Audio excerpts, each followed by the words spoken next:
Welcome to a special edition of Living 4D with Paul Chek. Today, Paul is talking with three guests from different spheres of the exercise, conditioning, and wellness industries about the philosophy of fitness. His three guests range from Nichol, a veteran strength and conditioning coach with over 2 decades spent working at the highest level of professional sports, to Mindy Mylrea, a powerhouse fitness professional, presenter, author, and course creator with numerous international awards, and Januszek, the co-founder of Escape Fitness, whose company designs and builds exercise environments across the world that bring the fun and the challenge back into fitness. If you enjoyed today's episode, please consider leaving us a 5-star rating and a warm review at the top of the show page on Spotify or at the bottom of the show page if you are listening on Apple Podcast. Your opinions matter, and your ratings help us to grow and help more people to be healthy, find freedom of body and mind, and to live their dreams. The podcast today starts with Paul as he sets the scene for the discussions on fitness philosophy.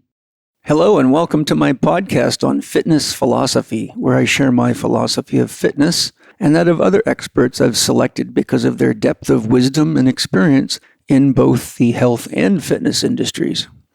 As you will learn, my guests for this podcast each have a significant amount of experience in the fitness industry and success in their respective fields. With each of the guests in this podcast, I will ask 3 key questions. What is your philosophy towards fitness, training, exercise, and health? How have consumer, athlete, and professional views, attitudes, and trends changed or not changed over the time that they have been in the industry? What do you see and predict for the future of fitness, training, and movement in general? To begin with, I will address these questions that I'll be asking each of my guests on the show today.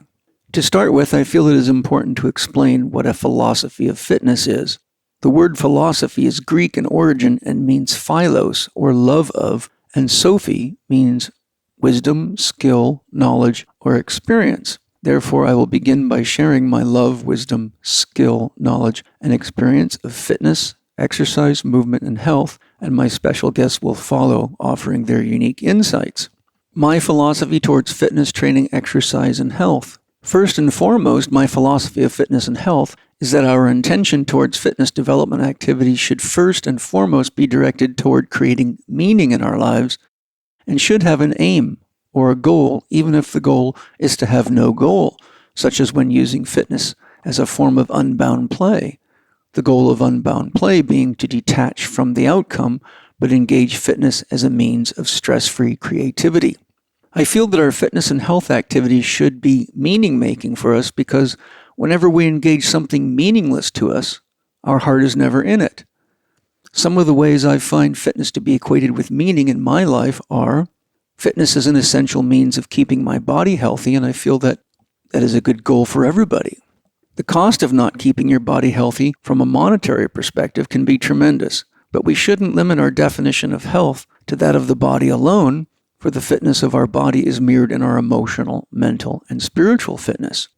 Our degree of physical, emotional, mental, and spiritual fitness determines our capacity for agency and relationship to self and others, and when we are fit, we have a greater capacity to cultivate and share love that extends beyond ourselves. If we are unable to meet our own needs due to lack of physical, emotional, mental, and spiritual fitness, we become dependent on others, such as family and friends, to help us meet our needs, which puts us in the place of a codependency. When we are in a place of codependency, we risk being a burden on those we love because we didn't love ourselves enough to take care of ourselves. Developing authentic strength. Fitness helps us find our growth edge in many ways. We can learn to deal with discomfort and learn to distinguish the difference between developmental levels of discomfort and pain. We learn when so-called pain is something we can endure and grow through, or when pain becomes limiting and may obstruct our intention of long-term authentic fitness and health. Developing authentic freedom. The more fit we are, the more freedom we have to use our body. When we have emotional, mental, and spiritual fitness, we can experience more freedom in the ways we live, love, and express ourselves in the world. Self-exploration.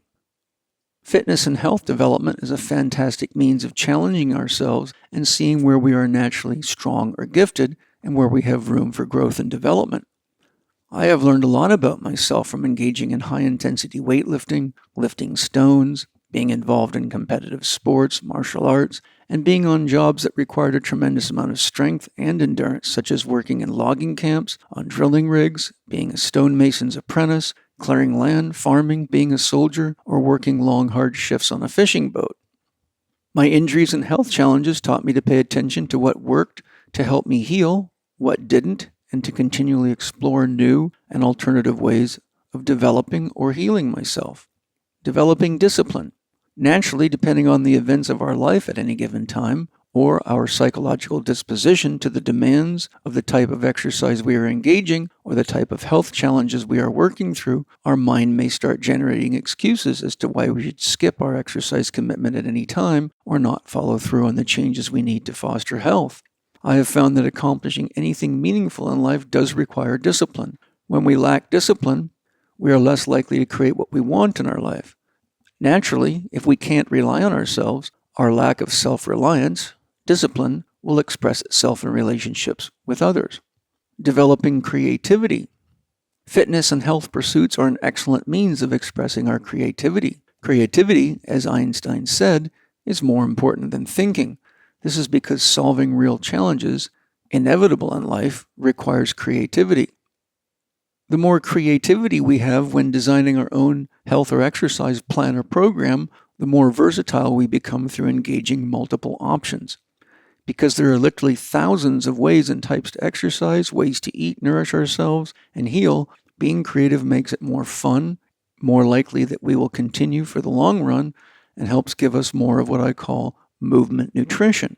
Just as we need a variety of nutrients in our diet to be healthy, we need a wide variety of movement modalities and movement challenges to be healthy as a whole human being.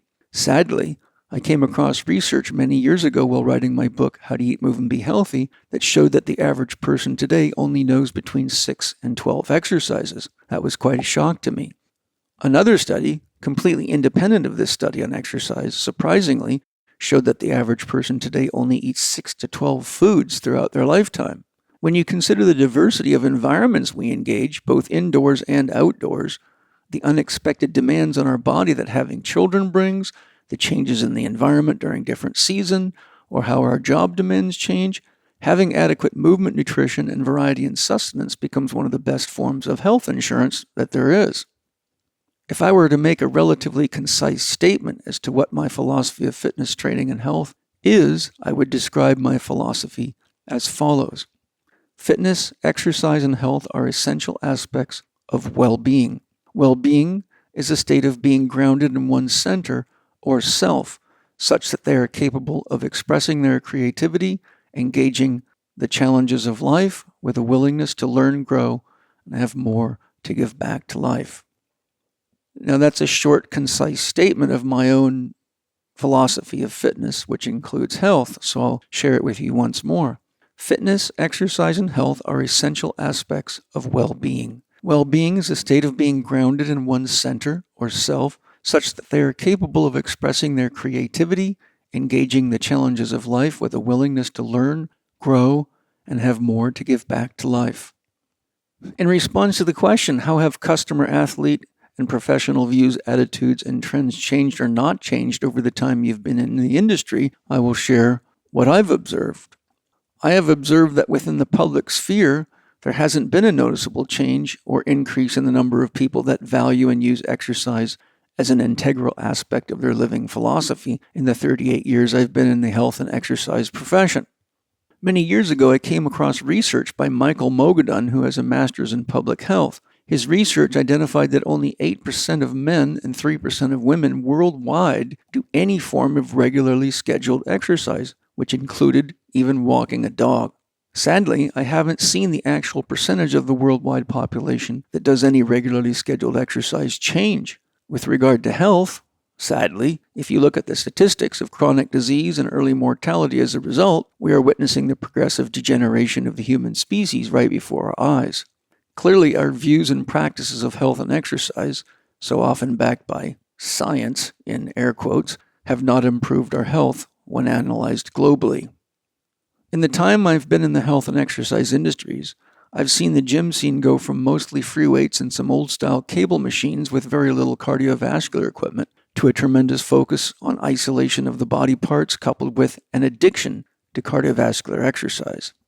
Then, in 1988, the year I developed my primal pattern movement system and introduced the Swiss ball to the gym industry, I began traveling the world lecturing on functional movement and functional exercise, and there was scarcely a gym to be found in which functional training could be performed.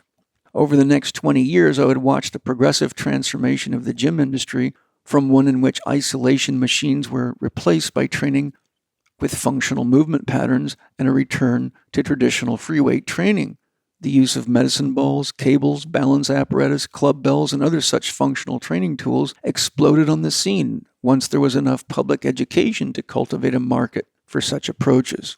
Though there are now many gyms around the world equipped with functional exercise tools and free weights, the standard of education in personal training and strength and conditioning has sadly been hijacked by product manufacturers.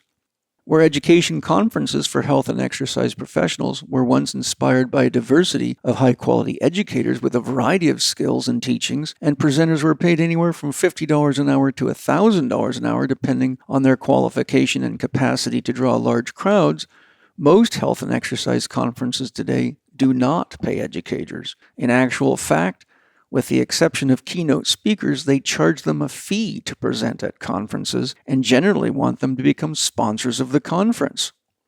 Health and exercise conferences around the world today are no longer authentically there to bring the brightest minds and great achievers, but to bring the brightest minds and greatest achievers that have signed a deal with one or more product vendors. Such high-profile people are used directly or indirectly to sell products, be that equipment, supplements, or packaged so-called performance bars, powders, and other foods and drinks. Just look at the influence Gatorade, Red Bull, and Monster have had on both exercise education and professional sports.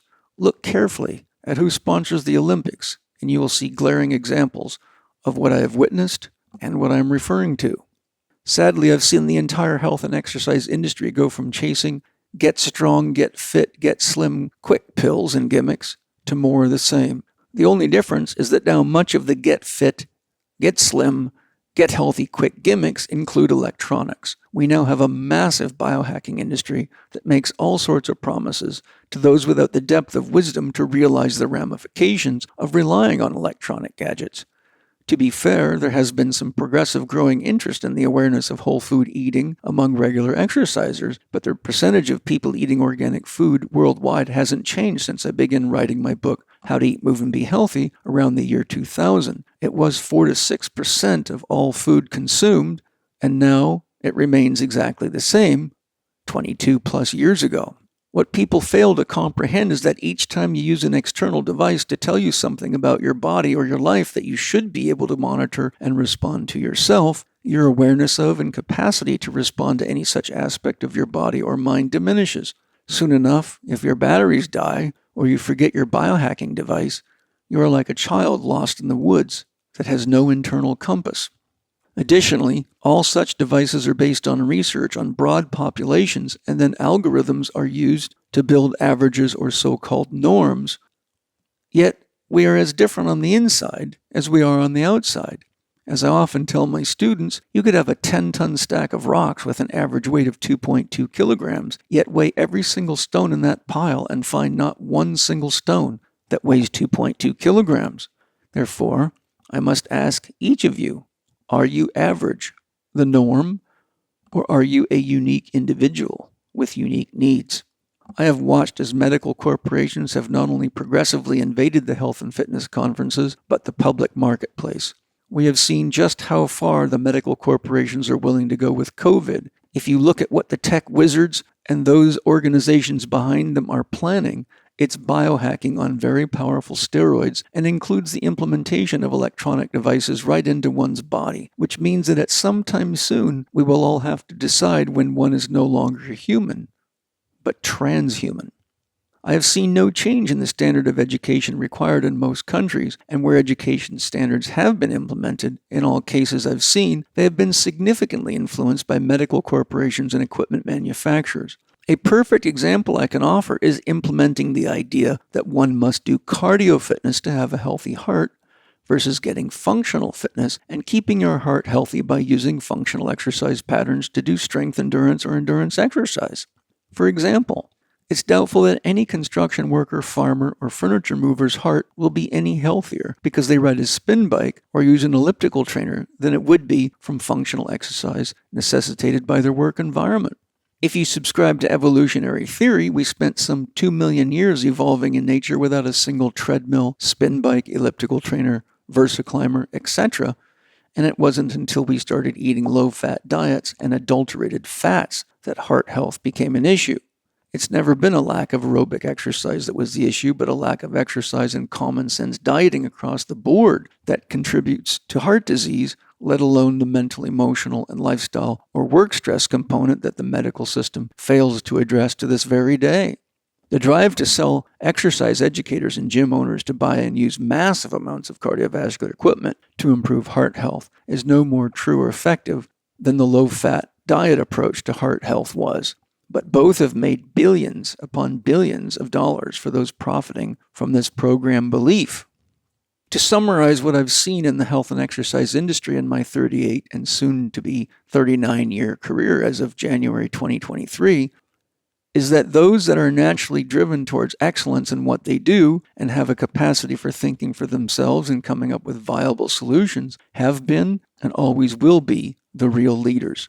They will always find the very best ways to exercise, feed, offer therapy, and help people heal and grow, regardless of what is trendy or which direction the herd is going. These people will always make the greatest mentors and teachers, and sadly, they are the most likely to be attacked because their wisdom shines a light on the marketing fallacies and gimmicks used by big corporations and organizations that are motivated by money above and beyond truth or what is best for the well-being of human beings. With regard to our final question today, which is, what do you see or predict for the future of fitness, training, and movement? I will share the following. I see that just as with vaccinations and other forced or mandated medical interventions, Bill Gates' so-called plant-based meats and intentions to wipe out animal farming and take control of the food system, as well as the corporatization of global warming as a profit center for the very rich, there will continue to be a greater and greater divide amongst health and exercise professionals. I see two camps developing. Those that do not have the depth of awareness, training, insight, and the ability to ask critical questions and think for themselves will be corralled by large corporations and government influences that are in bed with them. The result will be a high-tech driven use of biosensoring machines and devices touted to be the safest and most effective. Many elite athletes and influencers will sacrifice their moral values and inner truth to make loads of money, just as they have always done. The second group will be those that are passionate about their career, have a genuine passion for learning and finding the highest truths available, and who understand the true meaning of longevity and sustainability, and will congregate in select locations in any region of the world. They will, as they have always done, use a mix of the best natural health and wisdom combined with the skillful application of the most modern, effective technology. They will teach people that there are no shortcuts to authentic health or performance. Their aim will be to educate, inspire, and help people develop true sovereignty and autonomy so that their health and fitness gains and education serve them and their loved ones throughout their lives. And that is exactly, to the T, what the Chek Institute's Chek Academy program is designed to do, is create that camp of authentic health and fitness teachers and guides. Now that you've heard what my personal health and fitness philosophy is, what I've seen come and go in my career, and what I feel the future of health and fitness looks like, let's see what my special guests have to share in this regard. Hi, everybody. I hope you're enjoying the podcast. You know, our greatest sense of love, freedom, joy, and connection to others occurs when we become invaluable to them. The way to do that is called Gong Fu. Gong Fu means the development of mastery. When we develop mastery as a truly holistic exercise and holistic lifestyle professional, we have and exemplify mastery in the areas most everyone needs help with: the cultivation of happiness, how to strengthen and vitalize our body through the scientific application of exercise, the principles of holistic eating, and the science of using sleep, rest, and introspection to regenerate ourselves optimally. Naturally, such mastery means higher income, more regular income, more word-of-mouth marketing, which is the most effective and least time-consuming means of marketing. Those with masteries always have people seeking their wisdom and help, regardless of how good or poor the economy is. Naturally, I've been honest in my critique of the fitness industry over the years, but trainers, strength coaches, holistic health coaches, and other members of the industry have a huge potential to change their clients' lives. They just need the right training and to take advantage of that potential to develop mastery. So this Black Friday, November 25th through 28th, we're holding a very special sale to help you realize your potential as a trainer or coach, or to make yourself invaluable to your clients. Whatever your goals, whether it's opening a new practice, finally becoming a full-time Chek professional, specializing in your practice, or just filling the gap in your skill set, we have a course for you. For easy, time-efficient learning in the comfort of your own home, check out our online courses and promos at blackfriday.chekinstitute.com. That's blackfriday.chekinstitute.com. Purchase one e-learning course and receive a 10% discount on your order. Purchase 2 e-learning courses and receive a 20% discount. And if you purchase 3 e-learning courses, you receive a 30% discount on your order. For our advanced training programs, enroll in your advanced training program course, pay up front, and save $660 when you enroll, or choose an extended payment plan of up to 11 months and save $330. Become invaluable now. Go to blackfriday.chekinstitute.com and take advantage of these incredible offers. The sale starts Thursday, November 25th and runs through Monday, November 28th. Here's an insider tip. If you go to the link provided, you can sign up for early access to the sale and save your place in an advanced training program before the seats fill up. Everyone you help create more freedom and live pain-free will be more than glad you did, and you will too. After all, what's more rewarding than being invaluable because you are helping people look and feel better each day? Again, go to blackfriday.chekinstitute.com.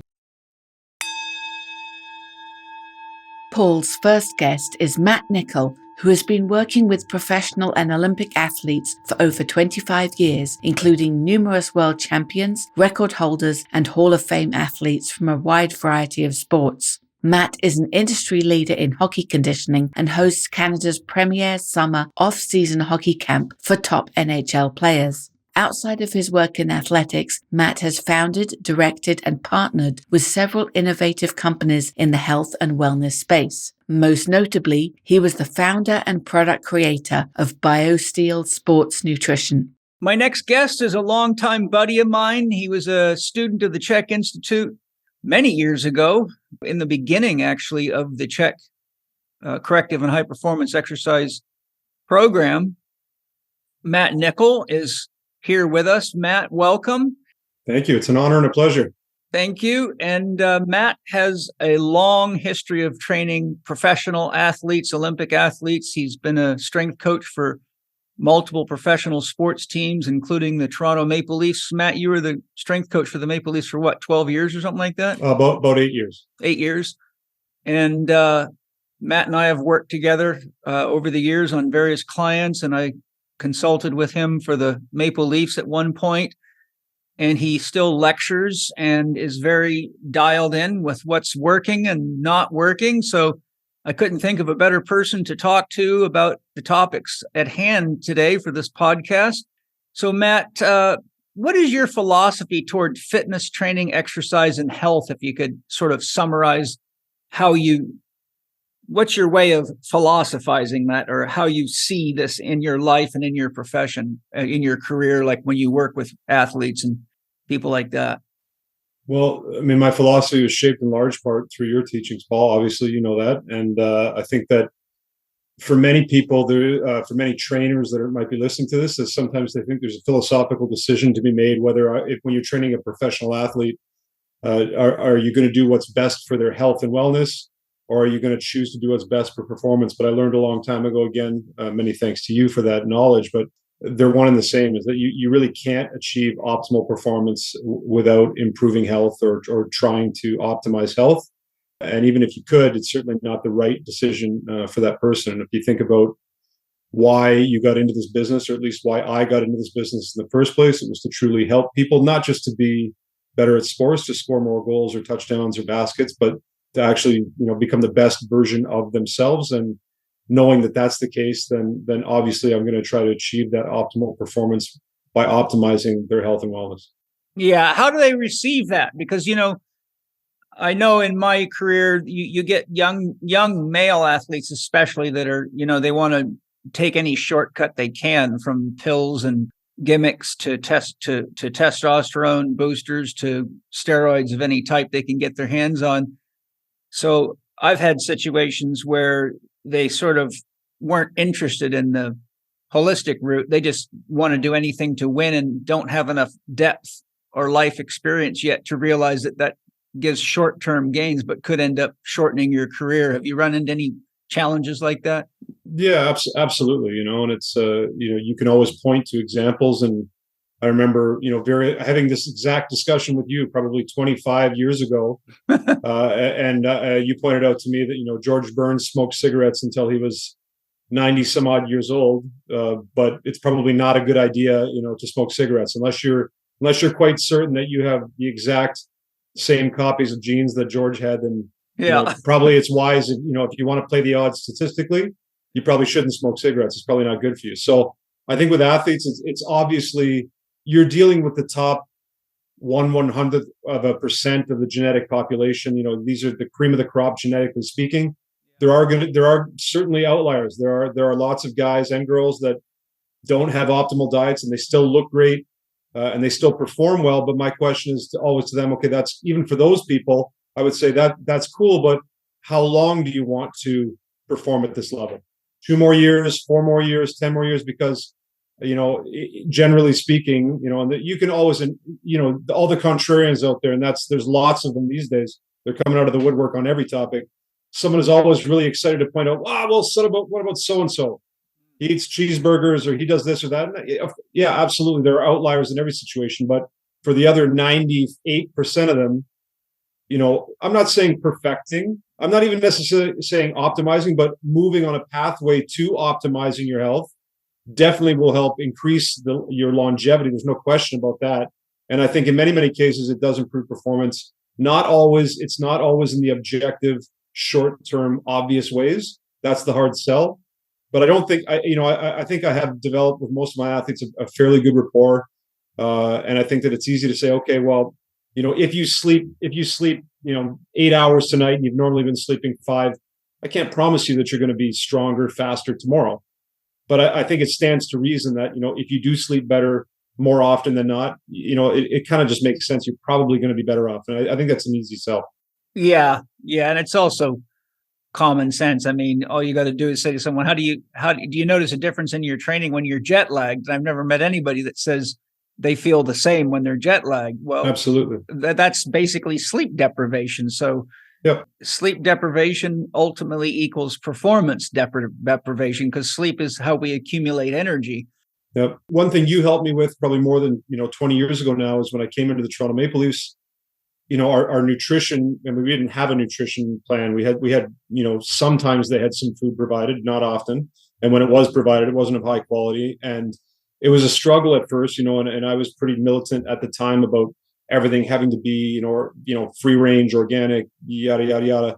And you helped me sort of, understand the importance of meeting some of these guys where they're at. So if they're eating bacon double cheeseburgers, maybe they're not going to start eating perfectly tomorrow, but maybe tomorrow it can be a grass-fed organic burger, and then you can slowly nudge them down the road to say, hey, by the way, that was a healthier version. Or maybe we can just try week by week, month by month, 1% better, 1% better, 1% better. Yeah, I think change is easier to deal with that way. The other thing, as when you change the way an athlete or an individual eats and lives, it can actually knock them out of their social circles, and all of a sudden everybody is wondering, like, why are you doing that? So they have to get into all this dialogue and debate, and people saying, oh, that's bullshit and stuff like that. So the slower transfer is important, because it's not just the individual, it's the relationship they have with their peer group. And oftentimes the peer group is radically behind, because many of their peers are not elite athletes, they're just friends, and those people aren't looking for the performance edge. So they're not so likely to really grasp hold of how important that really is, Absolutely. And I would say this, that, probably the biggest factor or at least the best way to drive this home is really through education. And that's one thing that, again, I would, in my life, I credit you for that, is that you're not the first person to tell me to eat healthy. My grandmother and my mother and lots of people telling me to eat healthy forever, but you're the first person that, kind of embodied the qualities that I thought were admirable, and then took the time to explain, here's why it's important to eat healthy. And here's what healthy means. It means a lot of things to different people, but if I say organic, here's why that matters. Not just for the planet or the animal, but here's why it matters for you selfish, ego-driven person, 21-year-old male full of testosterone. Here's why you should care about that. And you found a way to connect to me and things that matter to me. I try to do the same with my athletes, to understand, okay, here's why you should care about sleep. Here's why you specifically should care about eating certain things or not eating other things, drinking certain things and not drinking other things. So I think that education goes a long way. Yeah. You've been in the industry a long time, like I have. I'm curious on your thoughts how consumer, athlete, and professional views, attitudes, and trends have changed or not changed over the time you've been in the industry. Like when you look at what's going on, what's hot, how people train, what's important to them or industry-wise for education, how have you seen that change over your career? I would say that probably the biggest thing is that customers, whether you're, if you're a private practitioner like I am mostly, or your athletes, if you're a coach, they're much more educated now than they ever were before. And I think that, when I started out, I was an exception to the rule in that I sought out information. You had to search long and hard for books about the physiology of training, the biomechanics of training, that sort of thing. To take your course, it was not easily accessible. You had to first get exposed to this. And I was in Canada, and it wasn't that accessible. And then to take my level one, I had to travel halfway across the continent. It was a major sacrifice. I think that people now, it's information overload. So I think the good thing is that information is so accessible now. It's freely accessible to everybody. That's a great thing. The bad thing is that there's no way to filter out what is good and what is bad, what's right and wrong, what's useful and what's not useful. So I think that the good thing is that, I think maybe 25 years ago, I could show an athlete a push-up and they thought I was a genius, or I could tell them to, there's this thing called organic and it's better for you. And I looked like I was some kind of a guru. But I think now it's a little tougher because the athletes are generally aware of these terms and lingos. But unfortunately, the bad side of that is that they really don't. They sometimes think that they think they know a little more than they do, or they think they have information that may necessarily not be the most accurate, for that given situation. So I think that the trend is that the athletes are exposed to more, they know more, they're aware of more, which could seem threatening for private practitioners. But for me, I think it just really cements our role even further, is that I can act as that sort of filter to say, okay, it's cool that I understand that you saw this exercise that looked really exciting, but here's why it may not be the best one for you. I know you heard about this diet trend or this supplement that seems really cool and seems like the magic pill for you, but here's why it may not be specifically best for you. And you can sort of act as that filter. Yeah. It was interesting. My marketing girl, Kirsty, recently brought me a video to see. She goes, I really think you should see this and respond to it. And it was some personal trainer with just a massive following, like several 100,000 followers. And it was just a complete rant against the Swiss ball, saying it was dangerous, it was stupid, and nobody should use it. And there's no reason why to use it.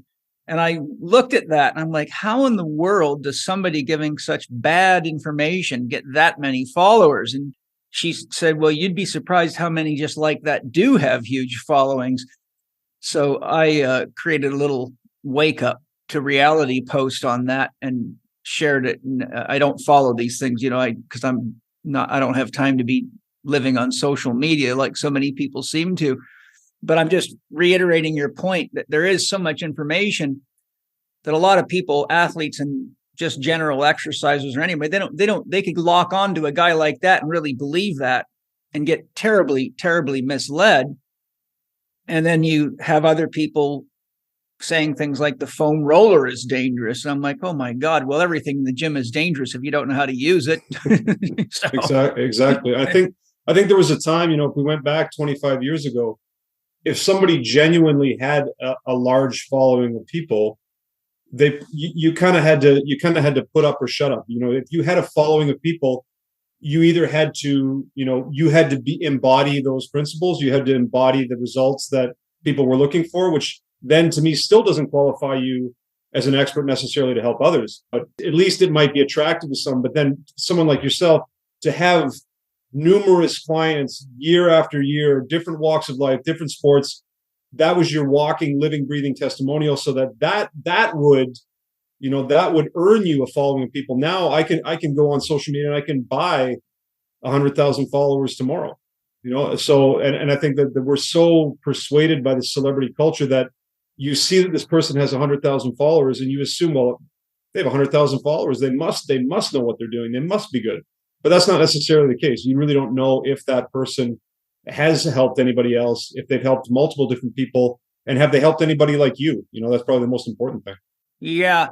What have you seen over the last 25 years as far as what's the focus either in the gym or in the education arenas, be it, the big conferences or the smaller ones?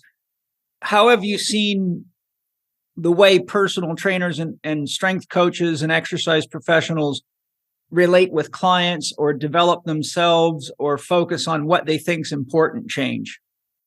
That's a great question. I think from if I'm speaking as a trainer, I think it's sort of the obsession with the exercise of the day, the flavor of the day when it comes to that sort of thing, without having any understanding of where that exercise fits in the greater context of a program.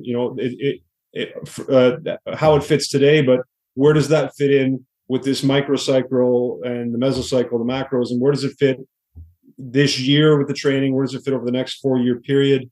And that's one thing, again, I do want to give you a shout out for that. I don't think you get nearly enough credit because I know you've transcended this into, areas that are more important for you. But I remember doing level 1 25 years ago, and we had to produce a program for you. And I had to tell you, with any program I wrote, exactly how long that program would take down to the second, which is nuts. I don't follow that anymore. That's a little bit crazy, but it established that rigor of like every exercise that you do. Why did you specifically choose that exercise? Why not the other 10,000 available exercise? Why is that one the best one for them? Why 3 sets and not 2 and not 4? Why 10 reps, not 5 and not 15? What exactly is your rationale? And that was drilled into me from day one. And I think that that's really, had a large influence on me in my career. And I think that what I see now, trainers get enamored with, hey, so-and-so on Instagram said this is a great exercise for fill in the blanks, football, hockey, baseball, back pain, weight loss, whatever it is, without understanding, well, why? Because that person might look the way you want to look, but very often the things that they're doing in their posts are not the things they did to achieve that appearance, first of all. And then secondly, well, why specifically that exercise? And why is that right for me? And would it also be right for you, Paul? Would it be right for Penny? Would it be right for Bob, Steve, Susie, whoever it is? So I think that's something that's, because that doesn't sell on Instagram. That doesn't sizzle. So yeah, exactly. How have you seen the nature or degree or comprehensiveness of the education change in the last span? Have you seen it? Have you seen that the exercise and strength coaching professions getting better education, or is it getting looser, or what do you think's happening as far as how people actually value education and apply it? That's again a great question. I think I just attended and spoke at the Swiss Symposium this past weekend, and one of the great things about that symposium is that Ken, I think he's really created something special because he brings so many different practitioners that very often have very opposing views, which I think is great. I think it's great to listen to people that have completely different ideas, especially when you have 2 successful people that have opposing viewpoints. That other guy, maybe I don't like his message, but he can't be doing everything wrong. He must be doing a couple of things right. And I should be open to being open-minded and changing my views. So But the best thing, and Ken drives this point home all the time, is that the presentation they're great, and you should listen and take notes. But the real magic is the interactions that you get, whether through Q&A or just even in the hallway. When people can pull you aside and say, hey, and you use a phrase that I like to say, someone who's an honest truth seeker. Some people just like to, they just want to stand up and hear themselves talk, or they just like to be contrarians and have arguments because they find that interesting and fun. But some people just genuinely say, hey, listen, you made this comment in your lecture.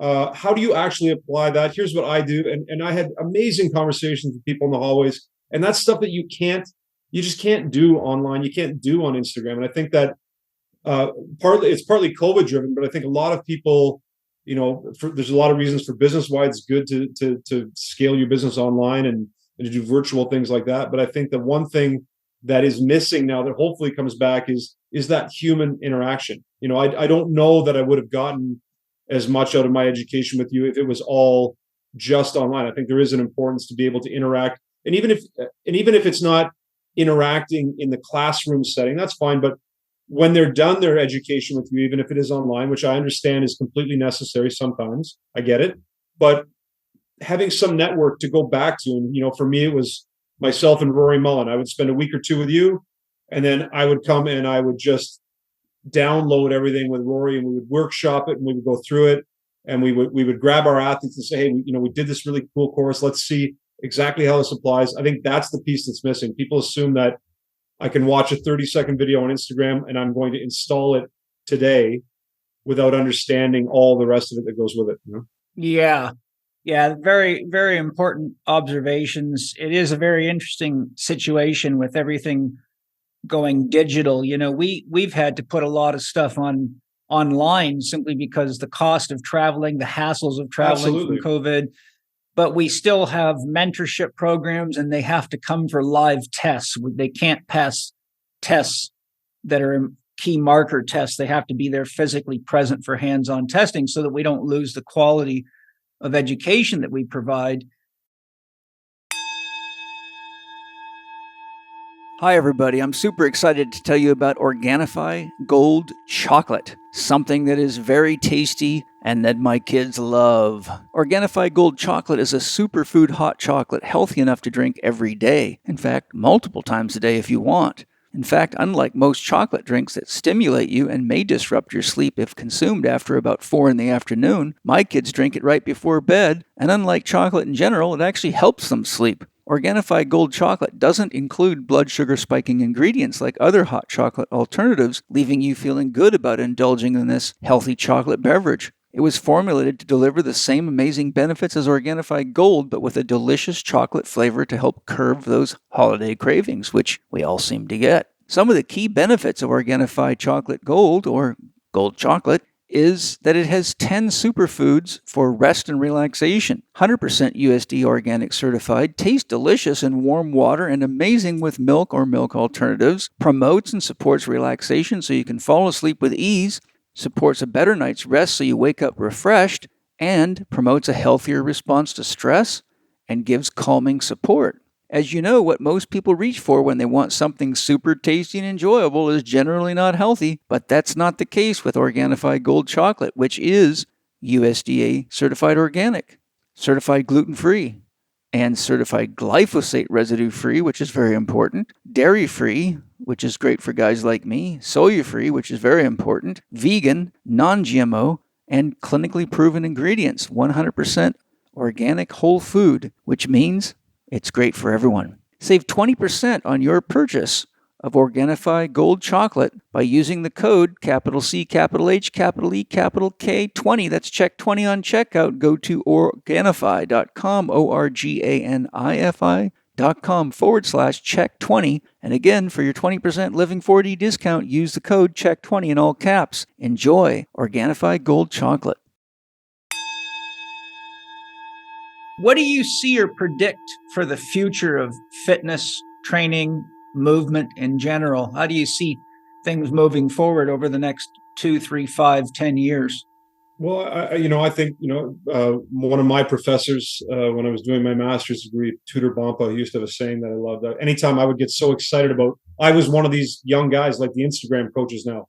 I would run in on Monday into his office and say, look at this article that I just read. Look at this thing I got from the Super Training Forum or from Elite FTS or Testosterone Nation.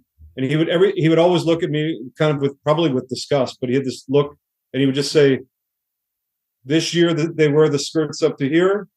Next year the skirts are up to here.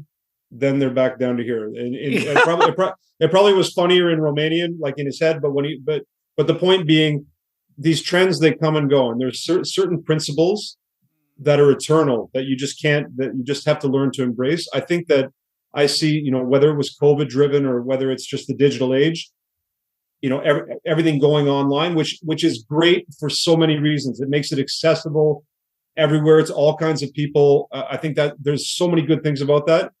I still believe there's inherent value in interacting with other live human beings, whether it's a trainer and an athlete, coach and an athlete in person, whether it's going to an actual gym with other human beings. I know for me personally, I'm getting old, and there was a time where I would go and train for every day, 3 hours a day, sometimes multiple times per day, and I had that fire, and it didn't matter. I didn't care if there was people or no people, music, no music, empty parking lot, give me a barbell or a rock and I'm good.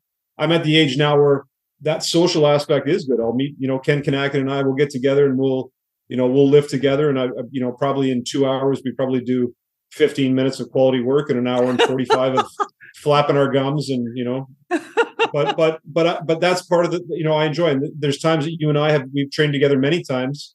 And obviously I learned by watching you, and obviously it was a great workout, but there was a lot of banter and camaraderie in between sets, and that's as valuable as anything else, I think. Yeah. So if I'm hearing you right, you're saying that even though we have all this internet-based stuff, that the skirts will ultimately come back down. I believe that. It's going to be personal contact. I believe that, but I'm old and I'm old school, and maybe I'm just a dumb old jock. But for me, I believe that the trend has really gone hard. People are looking in a mirror and watching an avatar of themselves exercise, and there are great things about that. Please, I don't want to sound like I'm just an old grouch. There are some really, really great things about that. I just believe the pendulum will swing back to a certain degree, and I think there's always a place for in-person work, building that community. It's why places like CrossFit or F45, it's why they're so popular. It's not because of the exercises. F45, Barry's boot camp, yada, yada, yada. It's 6 of one, half dozen the other. But it's that community feeling. It's that camaraderie. It's that feeling of being part of a tribe. I think that's the part that is always going to matter. Yeah, I really think I not only do I think it's right, because the human factor is always stronger than the mocked up environment. The whatever Mark Zuckerberg throws at you with his virtual reality, you're still going to be a human being, and right down to the gene, we need social contact, and I think we actually learn a lot better when we're in contact with somebody that really knows what they're doing. Just like you said, you can only learn so much through a flat screen, and you and I used to do a lot of good solid workouts together. So, I might be talking about how I do a single arm clean and jerk with a 140-pound dumbbell. And there's just certain things I can't touch someone's body through a screen. I can't guide them. I can't see the multidimensionality of how they move or why they maybe have an SI joint problem that couldn't be picked up on a screen. So I feel you're right, because the human factor's in there, and I hope that you're right, because if the pendulum doesn't swing back, what I see is that exercise starts to become more and more dangerous because it's not filtered through the connection and the observation. Like if you and I aren't standing with a group of athletes, we can't predict problems before they come. We can only wait till someone's in trouble, and then we missed something that we could see in the physical presence. Like someone might have a slight change in their gait because they've got an inflammatory reaction in their knee or their hip or their SI joint or any number of things, or low back. and it might be hard to pick it up on video, but when you're standing right there, you can feel and see these subtle nuances. So point being is I hope you're right. I suspect you're right. I feel that it's natural, but I also know that the sort of the scary reality is the large corporations, as you know, are pumping so damn much money into keeping people isolated on screens because they get paid for advertising, and they actually get paid for the amount of seconds you're on any one of these screens. So they're using the most advanced psychological technology in the world to keep people addicted to screens. So I just hope that the human factor overweighs the psyop operations behind one thing only is, money and control over people. I think, you know what, and I again, just to circle back on this, I think there is so much good that comes of this, and I think that if I was able to 25 years ago access all of your lectures, I mean, you have so much free information that's YouTube videos and your podcast. If I had access to that, it would have benefited me. But I think it's also important, like I said, once I have that information, I've watched the video, I've listened, I took my course online, whatever, have that network of people that you can go back to and say, hey, I took this really cool course. I listened to this cool podcast. I watched this cool video. Here's what this guy, Paul, said. What do you think? How do you like that? How does that resonate with you? How do you think we could apply that to our practice?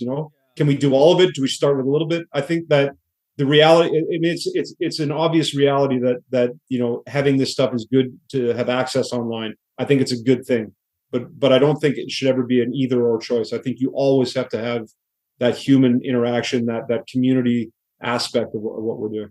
Yeah.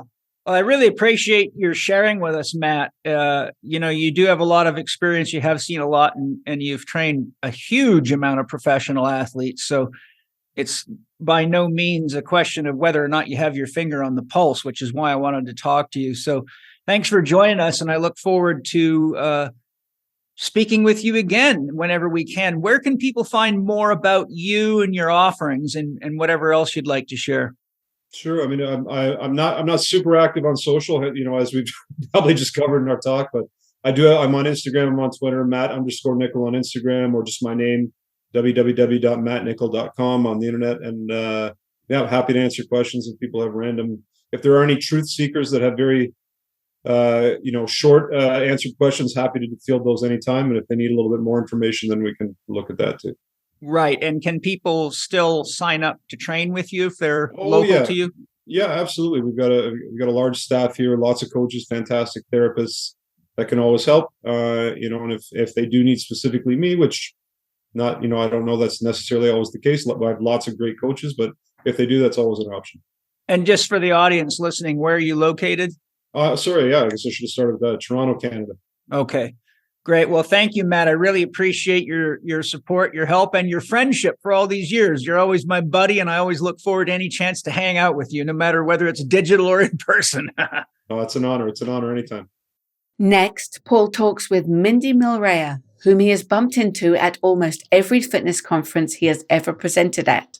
Mindy has almost too many awards to list, such as the 2017 Lifetime Achievement Award winner for CanFit Pro, the 2016 Empower Instructor of the Year, the 2015 PFP Trainer of the Year, the 2013 CanFit Pro Specialty Presenter of the Year, the 2008 ECA OBO Fitness Presenter of the Year, the 2004 CanFit Pro International Presenter of the Year, and the 1999 International IDEA Fitness Instructor of the Year. She is a national and world aerobic champion, as well as a 5-star presenter for IDEA, author, motivational speaker, video personality, and CEC provider for both ACE and AFA. Mindy is the creator and lead talent behind Gliding, Tabata Bootcamp, Extreme Hit Chaos, and the non-profit wellness education movement One Day to Wellness.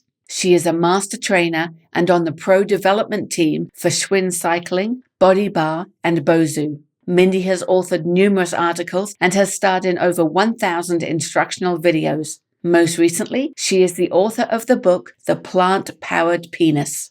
One of the people I wanted to speak to for our special episode today is Mindy Mylrea.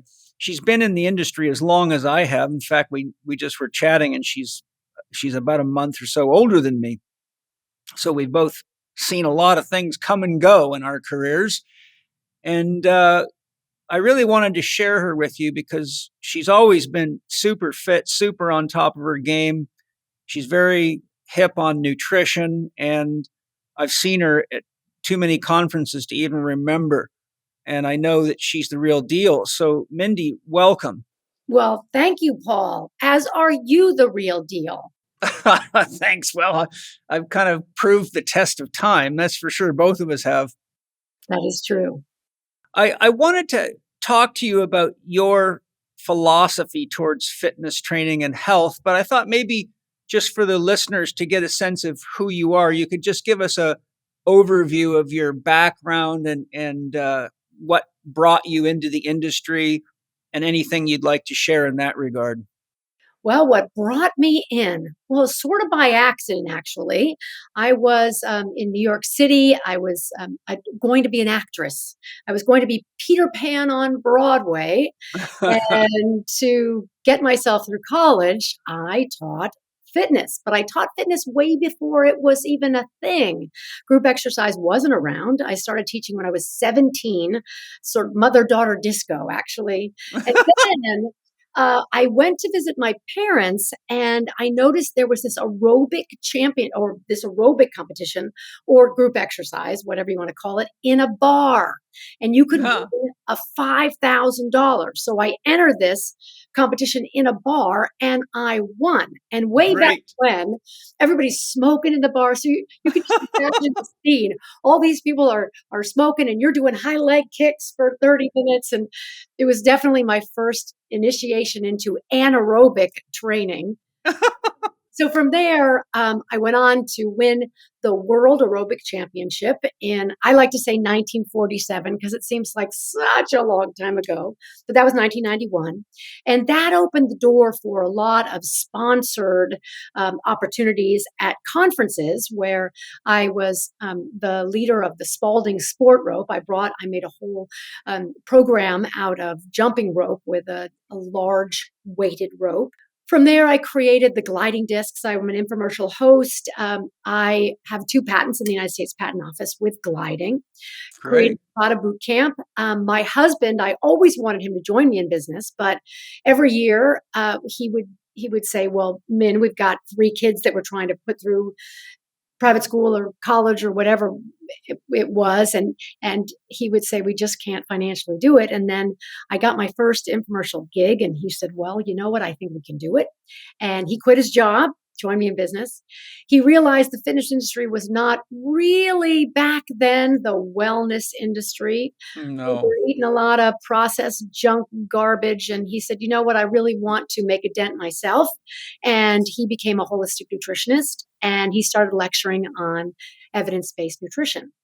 Well, long story long, about, I don't know, 6 or 7 years ago, we were in an airport and we were going from one conference to another, and that was our life. Every single weekend we were at a conference, and he had a mini tantrum in the Atlanta airport. And he said, "I'm not getting on another plane. I just don't want to do this. This is just not the way to live." I know exactly what he means. Yes. So I said, "Well, what do you think we should do instead?" And he said, "Well, why don't we be like John Madden and drive around a big bus?" And I said, "Okay." And so the next day, well, right after the other conference, we then went home and we bought this 32-foot RV. And we both decided that we really want to dive in, hook, line, and sinker. And so we created this nonprofit called One Day to Wellness. We wrapped our RV in our logo with fruits and vegetables all over. And we started touring we went from conference to training to conference to training in the RV. And we thought, oh my gosh, everyone that sees this RV is going to come running, because we said, "Follow us and ask us any questions." Well, we learned really quick that you roll into an RV park and it's not an asset to have fruits and vegetables on your RV. It's more of a liability. People shut doors and say, no.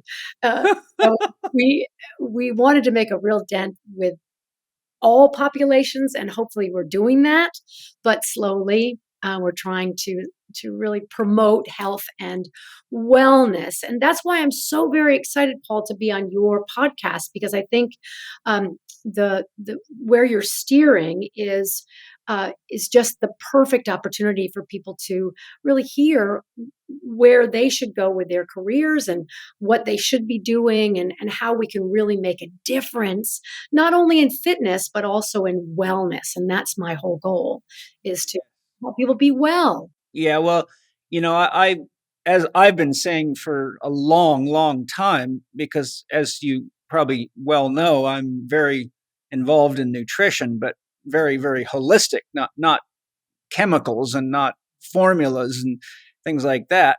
The science of the soil up, and I've been lecturing on the fact that we've been having a problem with fit sick people, and I coined the term the fit sick person probably 25 years ago, and said, just because you look good in the mirror doesn't mean you're healthy on the inside. And so I think that's very important. I'd love to hear just a sort of an encapsulation of your philosophy towards fitness training. I mean, obviously you're into nutrition and you're into fitness and it's your life. But if you had to give a statement of what your philosophy is, what would your philosophy towards fitness, training, exercise, and health as a general way of relating it to somebody be? Well, thank you for that question. That's a wonderful question. And at 61 years old, been there, seen that, done this. And when Bruce and I created our program, our nonprofit, One Day to Wellness, we really looked at what are people doing globally that's creating wellness. It's not going to the gym and working out for an hour. It's really living every moment the best that you can. And that means feeling, moving, incorporating, just being. So I advocate moving throughout the day. I coined the term work in as opposed to work out.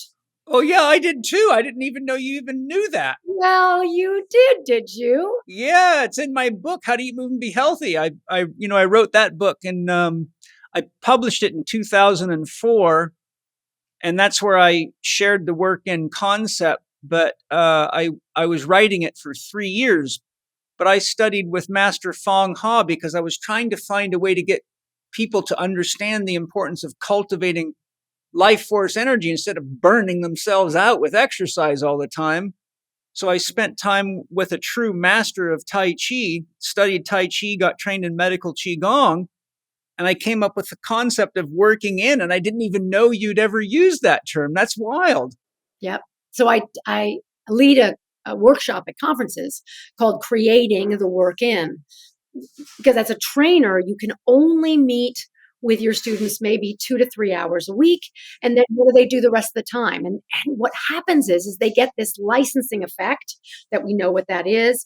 It is, oh, I did a great thing, so now I can go out and do not such a great thing, right? Right. Yeah. So I can go eat whatever I want. And if we as the trainer don't instill, this was a great start, but what you do now going forward with the rest of your day makes a huge difference. So I have I have a pack of cards called Seeds of Change cards. And it's just a card for you to use if you can't think of something, but I also want you to create yourself. Just things that you can instill in your students when you are with them. And so you start with a question at the beginning of the class, and it could be something like as easy as, hey, did you bring your water bottle? Right? Mm. And a few times during the class, you just drop a little seed of information about water, right? Yes. Or about a nutritional study or whatever. And you're not going out of your lane of practice, your scope of practice, you're staying within. You're just saying, citing a research study or posing a question. And then at the end of the class, you say, you know what? We're going to have a challenge. I want us all to drink a little more water throughout our time until I see you next time. And I want you to look and see if that really changes the game for your maybe thoughtfulness or maybe your energy level or whatever it is. So that's just an example of little things that we can do. But my philosophy really is move more, be not be idle from the mind or the body perspective, and be conscientious of your actions and your deeds. It's not just about working out, but it's working in being mindful. Yes, that's beautiful. I'm sure most of you are aware, even though you may not like the taste of organs, that organ meats are extremely important and good for you. And I've got great news for you. Paleo Valley makes an amazing grass-fed organ complex that's unique and better than anything I've ever found out there. So much better, I wanted you to hear right from Autumn Smith, its creator, exactly what you're going to get from their grass-fed organ complex. Autumn, get us informed on why we should be using your amazing organ complex. Okay, well, like you said, organ meats are nature's multivitamins. And when we use them, we feel this energy and this stamina. And most people don't like the flavor. So, what we did was we took grass fed and finished organs like liver and heart and kidney, and we just put them into capsules so that you can get all the benefits, the beautiful benefits of organ meats without actually having to taste them, without liver burps, of course. And they're just freeze dried. So again, they're not processed heavily in any way whatsoever, and they are sourced from American farmers using regenerative agricultural practices. And all you have to do to try it out is go to our website at paleovalley.com. That's PALEOVALLEY.com. And you can use the code CHEK15, and that's lowercase c, HEK 15. And I sincerely hope you love it. How have your consumer and professional views, attitudes, and trends, or how have you seen consumer and professional views, attitudes, and trends changed or not changed over the time you've been in the industry? Because you and I have both been in the industry a long time. And what I didn't tell you, and you probably don't know, is I actually entered into this industry by being an aerobics instructor as well. Oh, I think I knew that. Yes. Yeah, it was like when I was a kid, I was actually a fighter. I was a boxer. But I kept going to this gym where they had aerobics because it was great conditioning for my boxing. And quite often the instructor would just not show up. So I would just take the class over. And then they finally just said, well, you can teach this. Why don't you just keep teaching it? And so that was my kind of my entry into actually teaching fitness was an aerobics studio.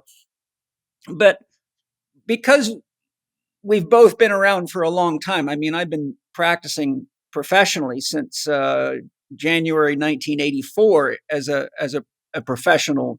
I started off as the trainer of the Army boxing team, but my point is that we've both been around to see a lot of things come and go. Mm-hmm. I'm just curious what your views are on how have trends changed over time, and I'm curious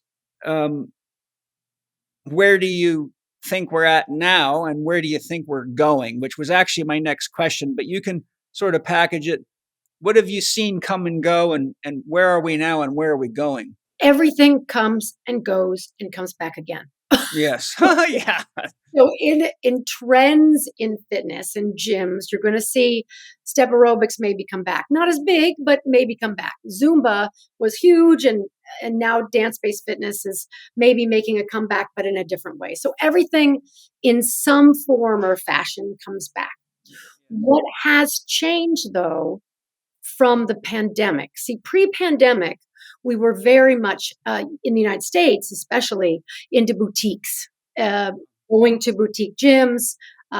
Many people like that. The big box gym was not quite as popular as more the specialized, but people were getting things online somewhat, but now it is an influx. So now you're seeing big companies are putting a lot of money, Apple and Amazon. And I work for a company called Silver and Fit, which is the active aging market. And we have a whole slew of fitness videos that are online. So people are more comfortable being online. And so from that perspective, we've got hybrids coming on, especially with conferences too. Conferences now are not fully back into the mode that they were pre-pandemic. I think that we're going to continue to see that there are options for people. It's much easier for somebody to wake up, not have to put on a fitness outfit and go right in front of their computer and do a workout. Now, on the flip side, there is a huge number of people that need that in-person experience. Yes. You have to. That's like concerts will never go away, because that concert experience, that just life-changing aspect of being motivated by someone else in person is something pretty incredible. And because of the pandemic, we need that even more now than ever before. We need that contact, that physical contact. So I think where we are going is definitely a hybrid thereof. There are people that never thought they would be online that are now online. There are people that never thought they wanted to go to a gym, but because of the isolation, now they do. But there's a younger generation that's coming up, and I'll talk specifically about the fitness industry, and this pains me, but they're not learning how to teach. There's so many pre-programmed choreography opportunities like Les Mills. And I'm not saying they're bad. I'm just saying that I would love to be able to be in front of a group of people. And this is why I teach at conferences, because I want to teach people how to teach, not just teach people how to follow me, but teach people how to think for themselves and create for themselves. And that I don't want us to lose that. But I think that with some of the things that we are offering out there in the fitness industry now, we are losing that sense of creativity. Yes, there's something that I've watched happen in my career, which I personally find very disturbing, and I wanted to hear your thoughts about it. There came a point, probably, I would imagine around, if I had to take a guess, it probably started happening around 2010, and it just got worse from there. And that was, I used to go to conferences just like you all over the world, and you would have like 85 to 125 presenters on a wide variety of topics, most of which were not connected to products. And then I started seeing that the whole of the conferences were now oriented towards selling stuff. I call it gimmicks. For example, I make the joke that the Reebok core board can be used for everything from herpes to, posture to fitness, because it was so heavily pushed. And so what happened is I saw less and less presenters coming in with specialties, like physiotherapists coming in and talking about an SI joint pathology and how do you deal with that as a personal trainer or a strength coach. And what do you, specialization for specific types of athletes, or classes on speed, agility, and quickness. And then as I watched this sort of infectious product-oriented thing, and it seemed like the sales component of the conferences was more important than the education aspect of it, which I found very, very disturbing. And it seems to have just gotten worse. The other thing is, I used to get paid, not anything like my hourly rate for working with patients, like I would if a client came to me for help, because I'm not a trainer, I'm a therapist. But then all of a sudden they were saying I had to pay to lecture at a conference. I'm going, what are you talking about? I've got to pay. I'm the one bringing you the education, and I'm the one people fill the seats because I'm well known for my work. I'm actually helping you, and you want me to pay you. So my question really is, I've seen the industry change and almost get a stranglehold on it by manufacturers of products, and it's pushed education out, which I find very disturbing. You've been around as long as I have. What's your observation in that regard? You hit the nail right on the head. Oh my gosh. It's all about money. Yeah, I hate that. Money. Oh my gosh. There's a conference out there, and I'm not going to name it, but this person has 7 or 8 shows a year. And early on, she told me everyone is expendable. And I found that pretty hurtful, and I did not take it to heart. But I thought, you know what? I'm going to prove her wrong. And just like you, headliner at every show, and then I started having to pay to go.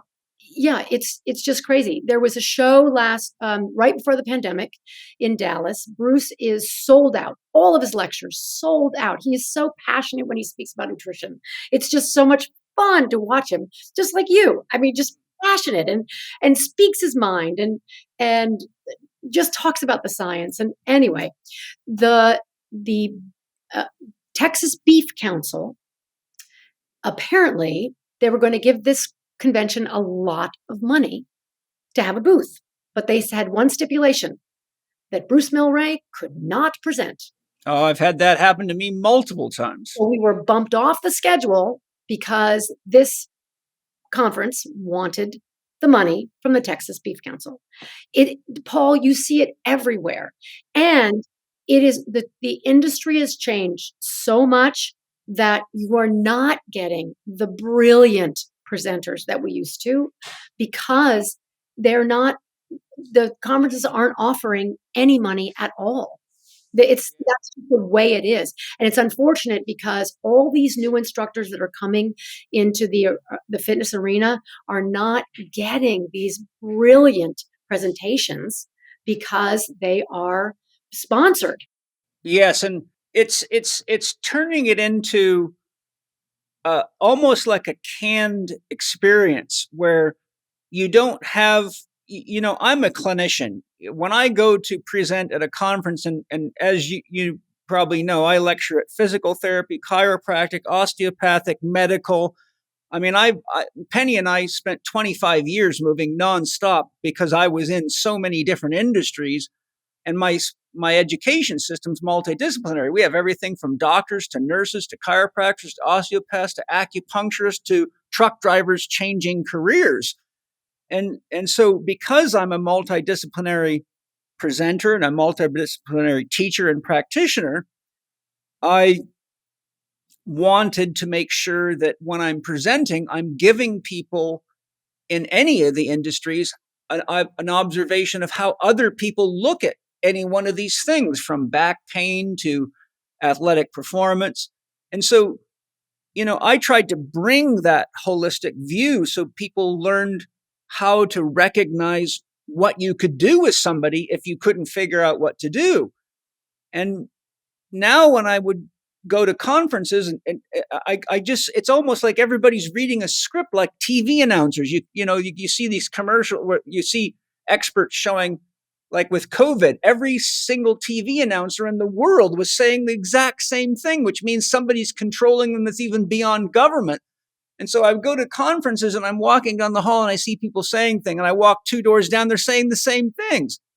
And to me, that's the same thing as monocropping in farming. That's how you kill the diversity of nature. So it's really disturbing to me because I've seen that we've lost the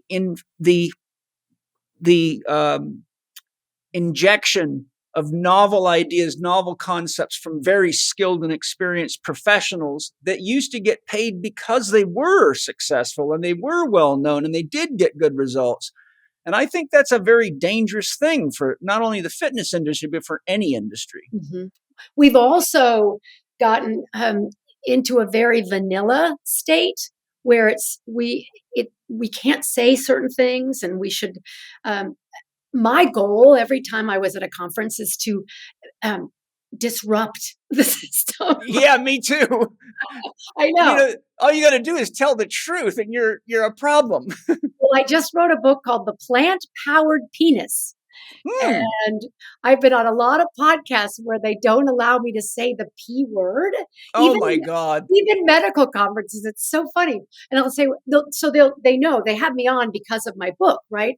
And they'll say, but you can't say the title of your book. And I say, well, okay, what would you like me to say? You'll have to call it the plant-powered bulbo cavernavis. The plant-powered thing that's down there that we can't talk about it. But it's really, I wanted to write this. I mean, I had to write this book because of all the things that we now know scientifically that causes erectile dysfunction, and how to not get erectile dysfunction. And I'm living with it because my husband has prostate cancer, and the doctor said, you'll never have an erection again from all the radiation and hormone therapy and everything, and the opposite's true. So I kind of had to share my story. Good. Well, I'm glad you did. What do you predict the future of health, fitness, even nutrition? What do you, if you look into your crystal ball, where do you see this all going? I mean, we've talked about what's happened. It would be interesting if you and I were having this conversation 25 years ago to see what we thought. Yeah, I would love to have known back then what I know now. All I can say is it's going to be interesting because you got one hand the younger people that are looking for their fitness perhaps from an influencer that doesn't really know anything about fitness. So you've got that camp. Then you have the real educated um, instructor that's really trying to do the right thing. And then you have these pre-programmed classes as well. You know, Paul, I don't know where it's going. I hope that it's going in the form of functional wellness, and I think the camp is going into the wellness area. I think there was just an article from 24 Hour Fitness. They're bringing in a whole wellness component. Now I see they're bringing it in because of the money.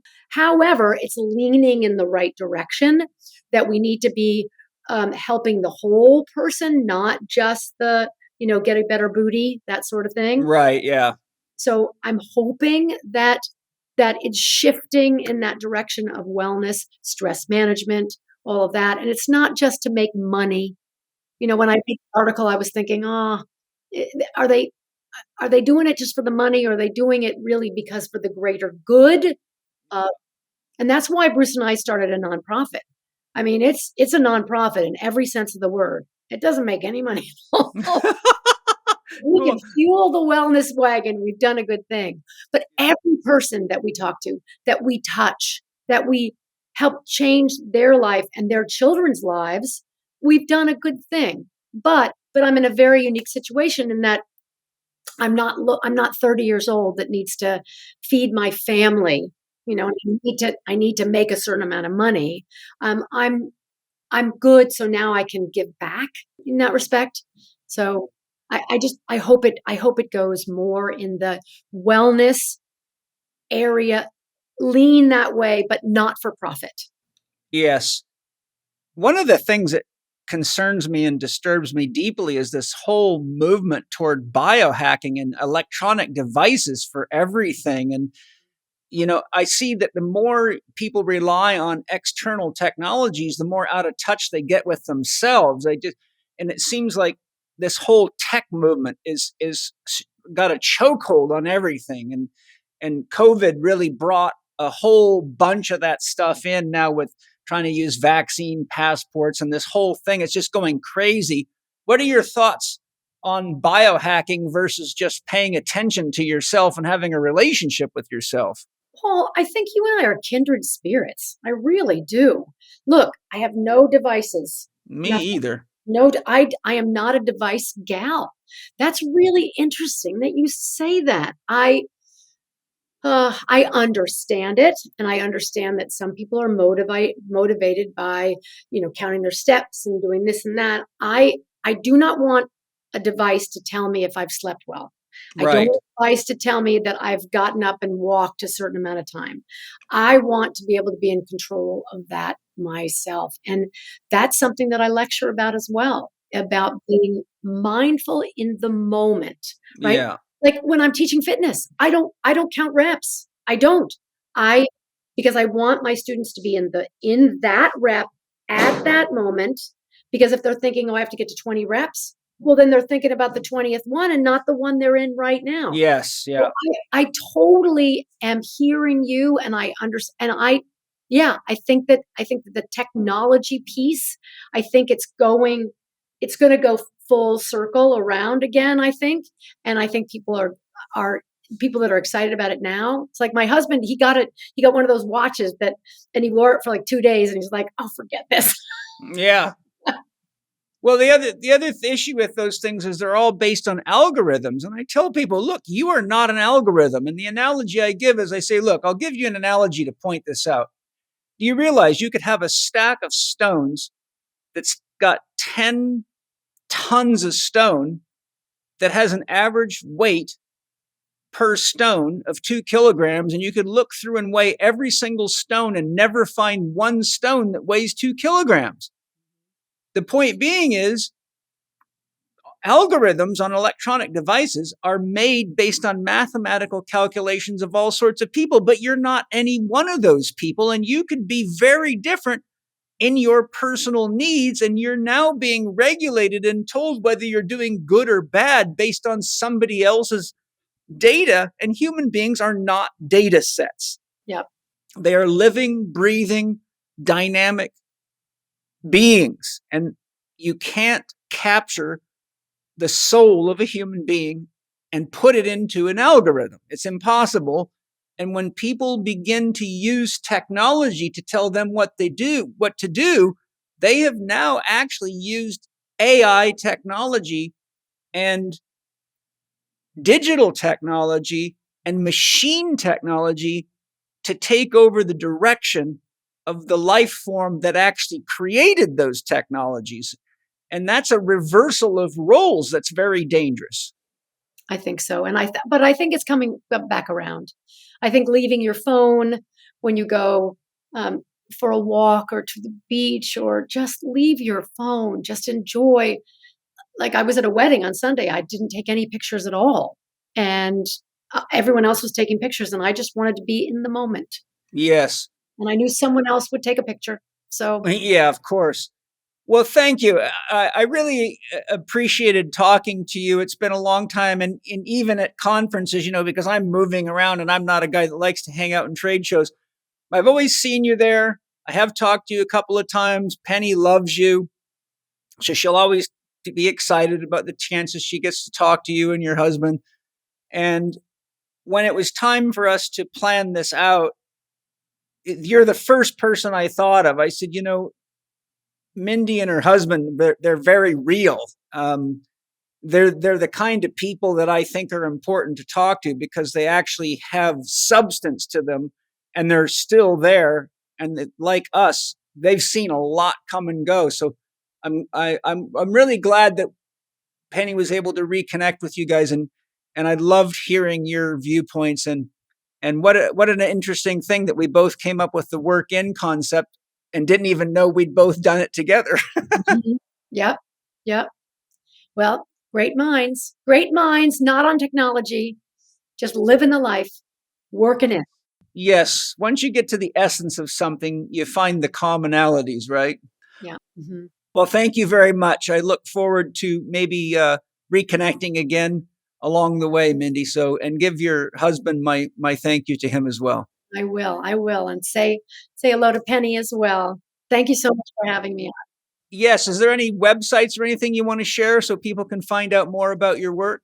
So our nonprofit is One Day to Wellness, all spelled out, onedaytowellness.org. And you can find all my workouts on there. And if you have, do you have show notes? Yes. Yeah. Well, Penny will put it all in there. Yeah. So what I can do is I'll share with you my QR code, and if they click on the QR code, I can provide you with a free workout. Excellent. It's all functional based. Perfect. Well, we like that. All right. Thank you very much, Mindy. Thank you. Bye-bye. Hi, everybody. I hope you're enjoying the show. I imagine you know that magnesium is one of the minerals that people in North America are the most deficient in, but it's an extremely important mineral to have in your diet regularly. And believe it or not, Bioptimizers has improved what was already well known to be the best magnesium formula out there, called Magnesium Breakthrough. So I've got Wade Lightheart with me to explain what it is they've done to improve this already excellent formula. Wade, what is new about your new Mag Breakthrough formula? Well, it's called sucrosomial magnesium. So we have 7 different types of magnesium in Magnesium Breakthrough because they're uptaken by different parts of the body. But a new type of magnesium has been created called sucrosomial. And what it shows in the research in science is that it's actually even more absorbable by the body, particularly inside of the brain, which is a big aspect to enhance neurotransmitter formation, as well as ensuring the rest and relax response in the nervous system that a lot of people will take magnesium for. They find it, clocks them down, helps them sleep better, allows for the relaxation of striated and smooth muscle tissue in the body, which creates an energetic relief. And so when we added sucrosomial, we were able to demonstrate inside our lab facility that we were able to get better improvements. Of course, we have a partnership with the Birch International University. We have some patents we're working on, which will kind of relay some of these things. But sucrosomial was a no-brainer when we added to the formula, improved the results or improved the uptake. And the reports back from our testing team were like, wow, we get more results with less caps. And that's always the goal for our company.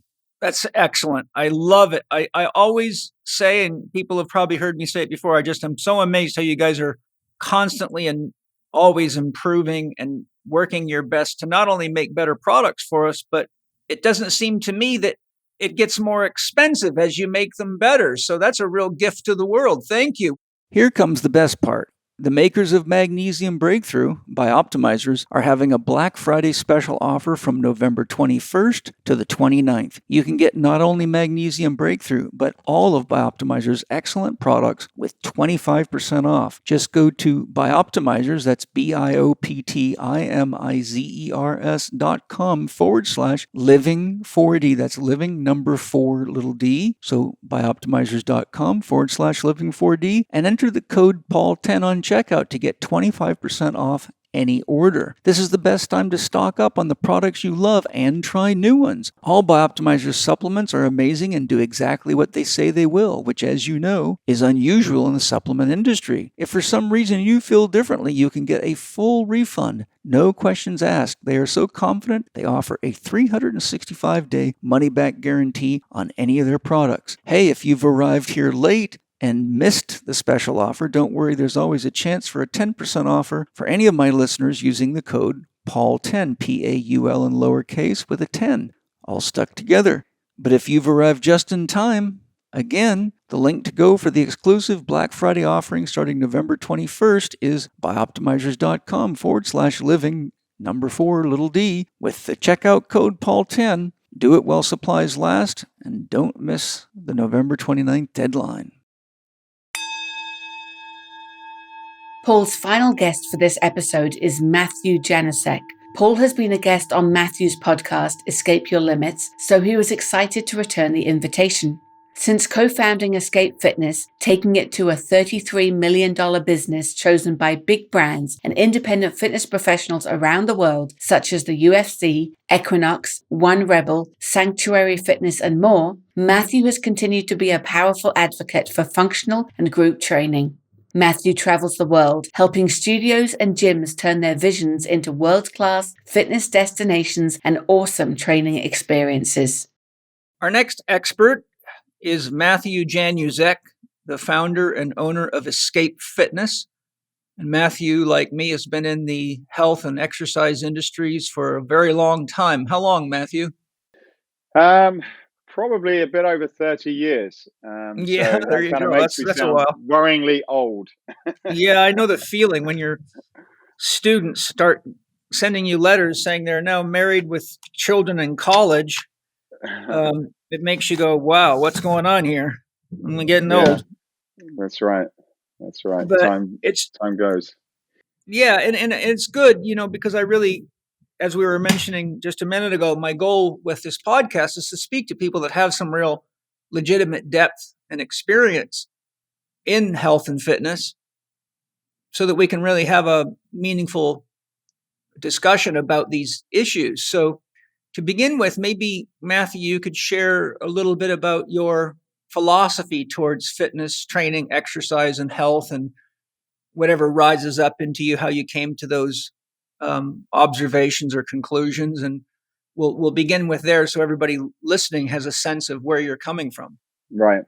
Well, it's quite funny that I probably first got into it because I had people around me. I had one of my cousins, or kind of step cousin, who was he just liked to work out. He had these just like kind of ball, like a bowling ball biceps, and And we used to meet once a year at Christmas time. And as kids, maybe when I was a kid, and you kind of used to just show off your biceps. That was the kind of thing that teenagers did for whatever reason. I've no idea. But and every time I used to see him at Christmas time, which was probably once a year, he would show me his biceps. And for some reason, I just wanted to have biceps like my cousin. And it was maybe it was like his manly thing that kind of made he kind of had that. He was quite a hard, tough guy, and someone that I always used to look up to and was inspired by, and almost wanted to be my sort of elder cousin Martin.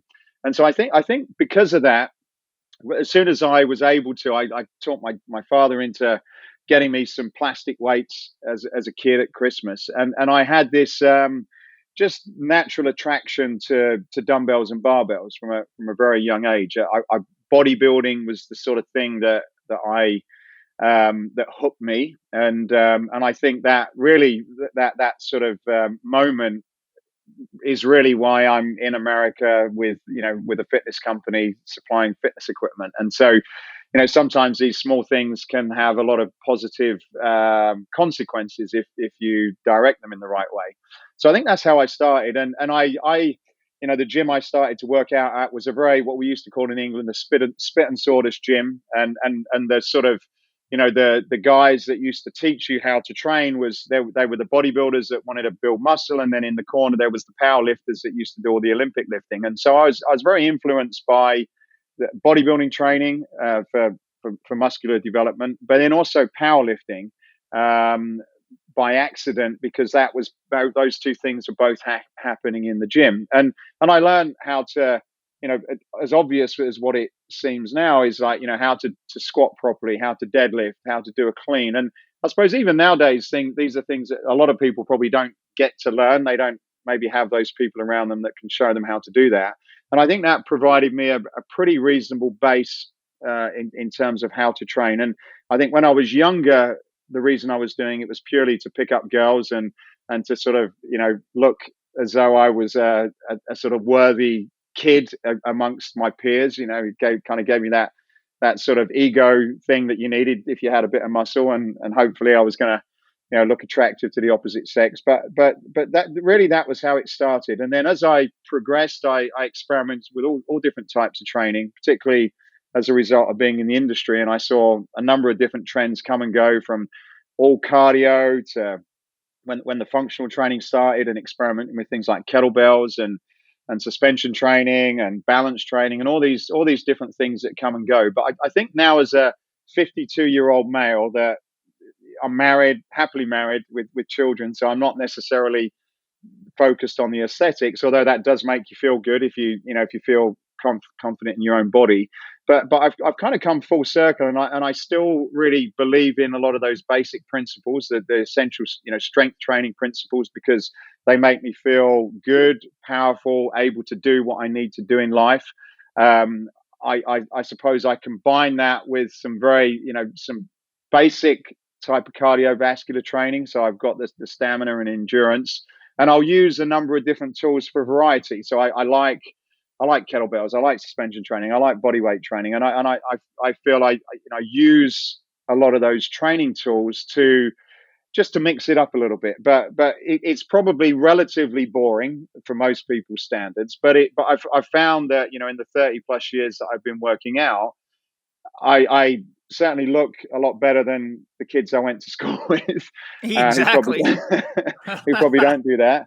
And although whether I'm up on the exercise science, and I've seen a lot of people come and go, and a lot of trends come and go, like yourself, and I feel that just doing the basic stuff well, and including some good flexibility, and making sure I'm very, very mobile, which becomes more important as you get older, because you lose a lot of that. I hope that I can continue to be strong, athletic, and fit, into my very, very late years of life. Yeah. So how would you describe health as a component of your fitness or training philosophy? Well, I've just come back from the men's health offices, and we've had exactly the same conversation about what health is now. He was telling me about their magazine years ago was very much exercise based, and I think that's how I looked at health years ago, as as it was very, singular in its nature, where it was just about working out. That was really what health meant. You worked out and you probably had some protein powder. I think nowadays, certainly from my perspective, health is very multidimensional. I've certainly got, I've got a lot of that inspiration from the way you look at it. But even with my own philosophy, I think that a healthy body is probably at the center of what I do, because that links into a healthy mind. And as I've been through life and had many struggles and issues, whether that's in my personal life and with business, and before I even understood and read any of the research, it's always been a place where it's always been a safe place. It's like when the mental pressures become too much for me to even want to get up sometimes and to live a normal life, getting in the gym and doing something has been a place of release. And when I get out, it's almost like I've had a shot of something in my arm, and suddenly I'm a different person. So I think my mental health, which is very, very important to your physical, I think it's for me, it's this constant loop. Work very, very closely together, and I think it's an important part. And when I'm drifting off somewhere in life, then it's probably got something to do with either what I'm doing physically or something to do with my diet, which is another pillar. My sort of, what I put in my body, my nutrition, what I drink and eat, etc.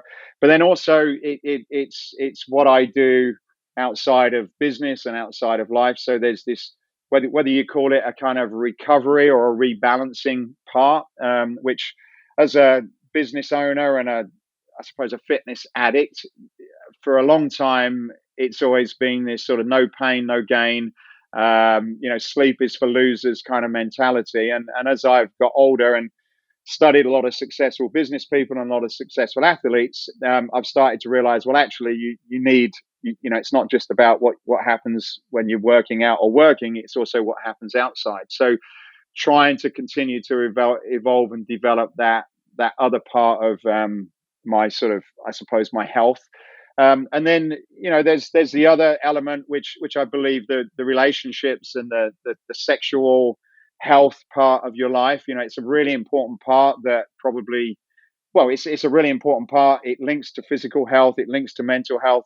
They're all sort of intertwined circles, and making sure that relationship and the interaction you have with your partner is also fully rounded and developed. So I think to answer your question, I think it's the physical, obviously. I think it's the recovery part of the physical. It's the mental. It's what you eat and drink, and then it's the sort of close relationships that you have with certain people, and there's probably a spiritual one which I've not really got into, and I know it's one that I probably need to sort of spend some time and learn a little bit more from you. And I think that's probably the final thing that is part of that for me, but one that I've probably not gone, very, very deep in at the moment. Yeah, well, I think it's all good. I mean, I define spirituality as connecting to a progressively greater whole. And when you look at what you've just said, if one is not just aware of the physical aspects of health and exercise, but is aware of the mental, the emotional, they've expanded their awareness. If they're aware of the diet and hydration, it's another expansion. If they're aware of regeneration, recovery, sleep, introspection, self-time, it expands again. And if one is aware of how all of those things ultimately create sustainable happiness, then they're expanded their sphere of awareness again, all of which really is a spiritual way of living. So really, spirituality is really just being aware of what supports you and sustains you so that you don't destroy it out of unconsciousness. That's right. I think it's and I my wife's way more in touch with this than what I am, but I think it's difficult to put your finger on because it's not physical, and I'm probably one of the areas I've been hesitant on is how I define it, and I've learned probably try not to be too specific about how you define it, but probably it's that faith in something that you probably can't explain, but it's maybe some sort of compass that is a compass that is good for you, good for others, and good for everything that is going on in the universe, if aligning with something like that probably isn't easy to touch and feel, I think is something that I'm conscious of, but probably need to figure out how I can consciously move forward in that direction in somehow. But I guess it's a journey, isn't it? It is a journey, and just to sort of conclude our discussion in this regard, ultimately, what spirituality points to transcends the physical. It transcends categories. It transcends belief systems, and it remains a mystery. And I think that's what makes true spirituality and even religion so inviting, is that you can never bring it to a conclusion. So it's really always, as you grow, the horizon keeps moving. So you get more of a sense, a visceral sense of what that transcendent is, what that transcendent source is, what is it that draws us to want to love, to want to care, to want to be involved. And that's really what makes it so beautiful, because it's a target that moves with us and grows with us, but can never be ultimately encapsulated into any idea. And I think that understanding is very, very important, because, as you know, dogmas are very dangerous no matter what profession they're in. And dogmas are always closed belief systems that lead to a belief that stops one from questioning. And if one stops questioning, they automatically stop learning and growing. And that's death to the soul, ultimately. Yeah. I think it's something, and it's just brought something into my mind that I wanted to say now. And the thing that does surprise me is, I suppose, the more connected I am from a health perspective, it certainly, as I mentioned earlier, has an impact on the mind. And I do feel that through, and maybe this is just me, I'm curious to know how you feel, but through exercise and living a life which seems to be more in line with what your physical was created for, there I do, whether you can call it information or inspiration or whatever, but there are a lot of times, and the more connected I kind of get with that, the more I start to see. But you, when you're going through something in life, or trying to solve a problem, or trying to figure something out, you tend to align in a sort of an unphysical way with answers, or maybe questions, or a direction that seems to be as a result of through movement. And even when I'm sort of running, I get sort of more aligned and almost like a slight enlightenment about things that I'm trying to figure out. Whereas on the opposite side, which may make some sense, when I'm probably not as healthy as what we all understand healthy to be, and probably physically and from a diet perspective, and maybe sort of slightly going off in terms of pushing yourself physically too far and not rested, and that you tend to lose those signals, and the signals that you tend to get are probably ones that may not be the signals that you should be listening to. So it's almost like this, for me anyway, there seems to be this connection in terms of how you're operating physically, and the messages and that you seem to be getting. And when you're in the other direction, which we understand from a barometer perspective, you can see when you're moving, from a health perspective, in the right direction.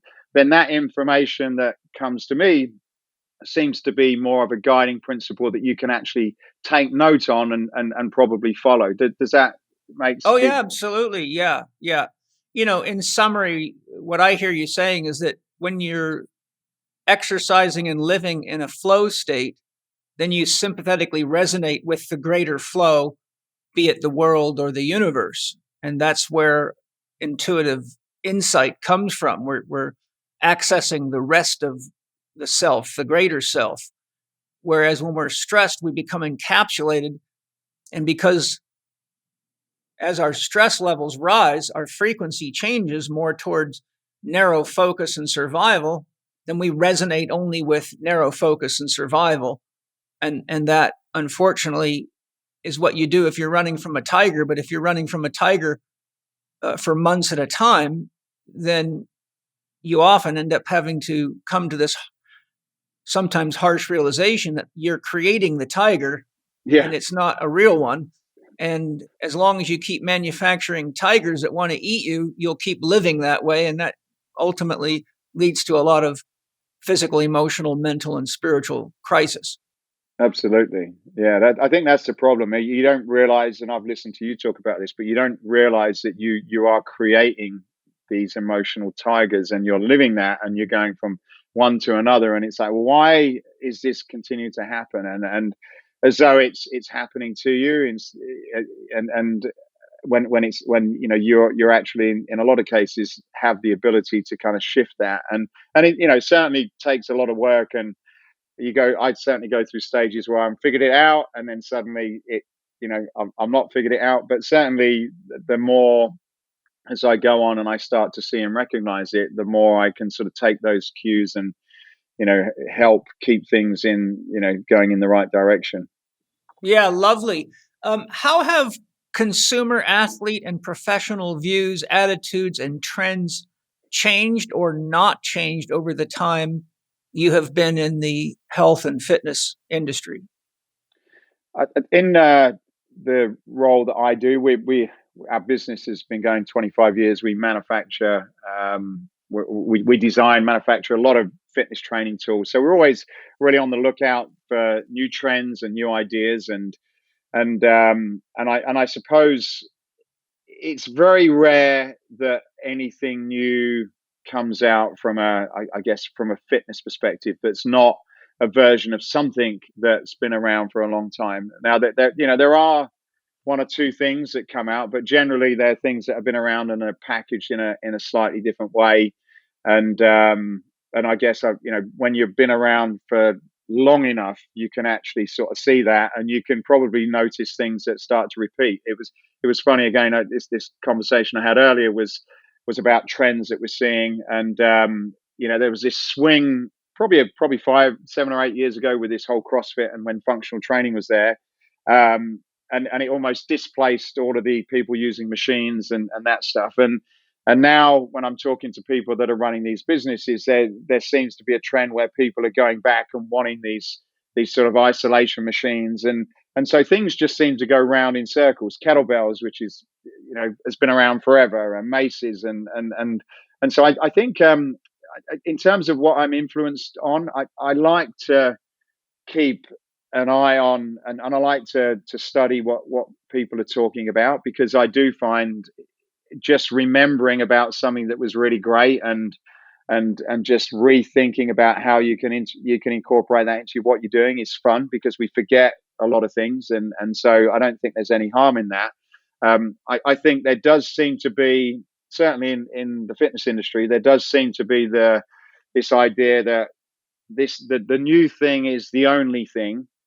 And in a lot of cases, when that gets down to the sort of man and woman on the street, with all of the marketing attached to it can end up doing a lot more harm than good, because they don't necessarily explain the context that this is one part of a broader system, which I think is what we mentioned earlier. And it's like, and instead of it being like, this is all you need to do, and you need to do it 3 or 4 times a week, and that's it, and as long as you do that, you will be you'll reach this nirvana state. I think there's a problem with that in our industry. I feel on the sort of nutrition side, and understanding the body, I do feel that probably for me evolves a lot faster, and I think the understanding that we get through certain science means that probably things that we did think were relevant before have changed. So I like to try and keep an eye on that. But I think I asked a similar question to you on the podcast. What do you do? How do you decide between what's good and what's not? And I think you said to me, you don't know, but what you've got to do is you've got to try it and experiment and figure it out how it works for yourself. You've got to be a practitioner, and then if it does work, figure out how you can pass that on to other people. And that's really the approach I've taken. I'm a student, and always will be. I'm inquisitive. It's probably why I do the podcast. I ask lots of questions, and I'm a very simple person. I'm not, I don't have lots of letters after my name. I'm a very simple person. I didn't come out of school or university with degrees. I left school quite early. But maybe what that does, that makes me sort of try and understand things on a very, very basic level where I can explain it to someone else on a very, very simple level. And if I can boil it down to, okay, what does it do? Is it good for you? Where does it come from? How do you use it? What do other people think?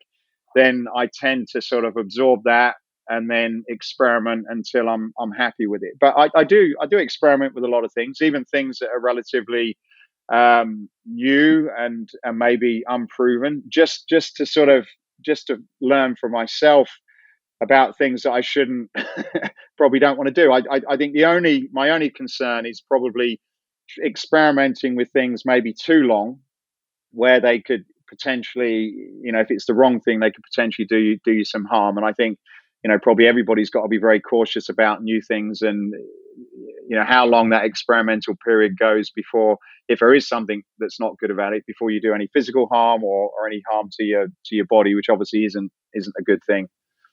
Yeah.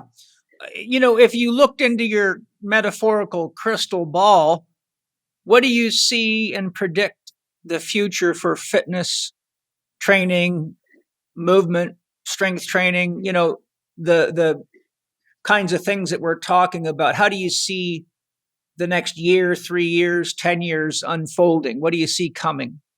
Well, I think there's two ways I look at that. Is what I would like to see it doing, and then maybe what it will, what it could become. And so I'm trying to think of the best way to start. I think for me, similar to what I said before, I've interviewed hundreds of people over 5 years now, and I've of all different areas of the health and fitness industry, and we do seem to agree on a lot of things. And I think there's some basic things that I feel we know enough about, and for 80 or 90% of the population, if we did those basic things that are not too crazy and complicated, we would be healthier, happier, fitter, and just a much better balanced, world and society that we live in. And it's not that difficult. And I'd be interested to see what you think about that. But I think there's some real basic things that don't cost a lot of money, don't require a huge amount of research and development and innovation and experts. It's just a case of just being aware of what's good and what's bad, trying to have a certain amount of control over people and companies and businesses that are trying to convince you that things are good for you that probably are not. And if you could kind of toe that line, then we would be in a great place, really. And I think what they are. You talk about them a lot in what you do, but but it's a very simple exercise. We got to move. We've got to move very, very simply. We've got to develop some muscle flexibility, a certain amount of cardiovascular fitness, and it's not that complicated to achieve that. We've got to have good diet from good sources, and I'm hoping people like yourself and the education that you do will help people understand where to get your food and what good food is, and hopefully through that there'll be more companies that are doing things in the right way, that are growing things in the right way, and breeding things in the right way, that will be able to thrive because more people move down that direction and they force out a lot of the crap that we're forced to consume out of the way, so that we can have a pretty decent diet. And so that would be that's what I think should happen, or I'd like to happen. And I think there's some great people that are telling that story, and hopefully more people will become awake at what they really should be focused on, instead of being blind to what the media tells them. Hi, everybody. I'm not sure how familiar you are with minerals and trace minerals, but minerals are important to our body for many, many functions, and minerals and trace minerals also help regulate our hormonal system. And one of the products that I've been using for many years is Shilajit minerals. But when I got a hold of Chervine's Shilajit from Symbiotica, it was a total notch above anything I've ever tried. So I've got Chervine here to tell us what's special about his Shilajit and how to use it. You know, Shilajit is, you can pronounce it any way you want. I like Shilajit. It makes me want to dance a little bit, you know, because the actual product makes me want to dance. Good. I take it on the rise. You know, it's at the center point of Ayurveda. It's a, you know, collection of fulvic minerals, soil, decomposition of plant material. So you're getting all the minerals, and you're getting it the way Mother Earth provided it and the way we can absorb it. And so the way I look at that, it's instant energy, and it reduces acidosis across the body. So if you want to reduce and chelate acids out of the body, Shilajit is pretty much the answer and the solution to that. And, you know, it's probably our best seller right now. Everybody's, you know, doing rituals with it on the rise, and they're using it throughout the day. It makes for a really good, you know, tonic. It's delicious. Once your body starts getting acclimated to it, the flavor starts to kick in. And, you know, if you're a coffee drinker, if you're a matcha drinker, if you're a tea drinker, this is a really good balancer to keep your body nourished of what you need, because most people drinking coffee, they're pouring acids onto an already acidic body. This is a good way to balance that out through the minerals. And if you're not eating certified organic food from good soils, you're eating mineral deficient food. And the minerals in Shilajit are very important for our skin, our nails, and our hair, which a lot of people have problems with. So I think this is a great product across the board for anybody. And our Jing, right? So we are mineral deficient. Yeah. Our foods have been dilapidated, right? It's Yes. like Frankenfoods, right? Shilajit is mineralizing you to the blood, to the bone. And if you're a man, you're really going to feel it. Let me tell you. Yeah, well, good. I'm sure the women will like that. So get your Jing with your Shilajit. And Jing, you know, that means your juice, your life force, boys. And the nice thing about Shilajit is it does not take much at all. No. A serving is tiny. It's very potent stuff. So it's not like you have to use a lot. It'll last you for quite a while. To get 15% off this product and all the other amazing products by Symbiotica, go to symbiotica.com and use the promo code L4D15 at checkout. That's symbiotica.com, CYMBIOTIKA.com, with the promo code capital L, the number 4, capital D, and the number 15. So we just, unfortunately, we just got cut off. So Matthew and I are now jumping back in, and he had just shared what he would like to happen. Now he's going to share what he thinks is likely to happen due to external forces, such as corporations and their pursuit of money. Yeah, and I look, I don't think there's any harm in us. And you know, we're in a world where generating money is essential. You know, we couldn't do what we're doing here if we weren't, you know, if there wasn't a business case for it. But I think it's like, well, how far do you push that? And in some cases, it's to the detriment. I think providing that you're aligned with what you're doing, and it's in a positive direction, and I think it's great. But unfortunately, what I see happening in the fitness industry and the diet industry and the cosmetic and medical side is that we're pushing things that we kind of know are not the best solution to the problem. We all know what the best solutions are, and Paul's an absolute advocate for those. And if you know, eat as Paul suggested and move in the correct way, then you are going to be healthy and have a much healthier life. There's not a lot of debate on that, and I don't know many people that would challenge that.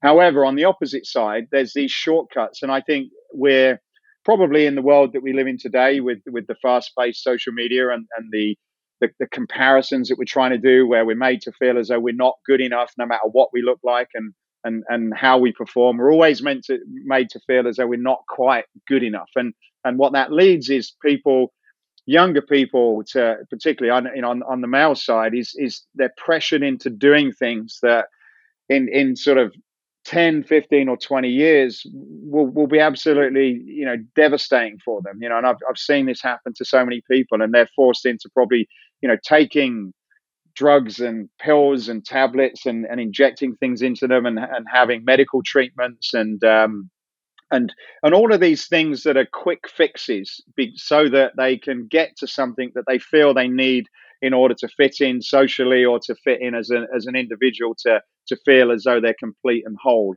I don't see those things slowing down. I see the rate of those things increasing, and I almost see the outrageousness of some of the options that are very easy for anyone to get at a very, very young age, before they've even developed and understand who they are and what they're meant to be, and their place in life. That this is being forced on younger people.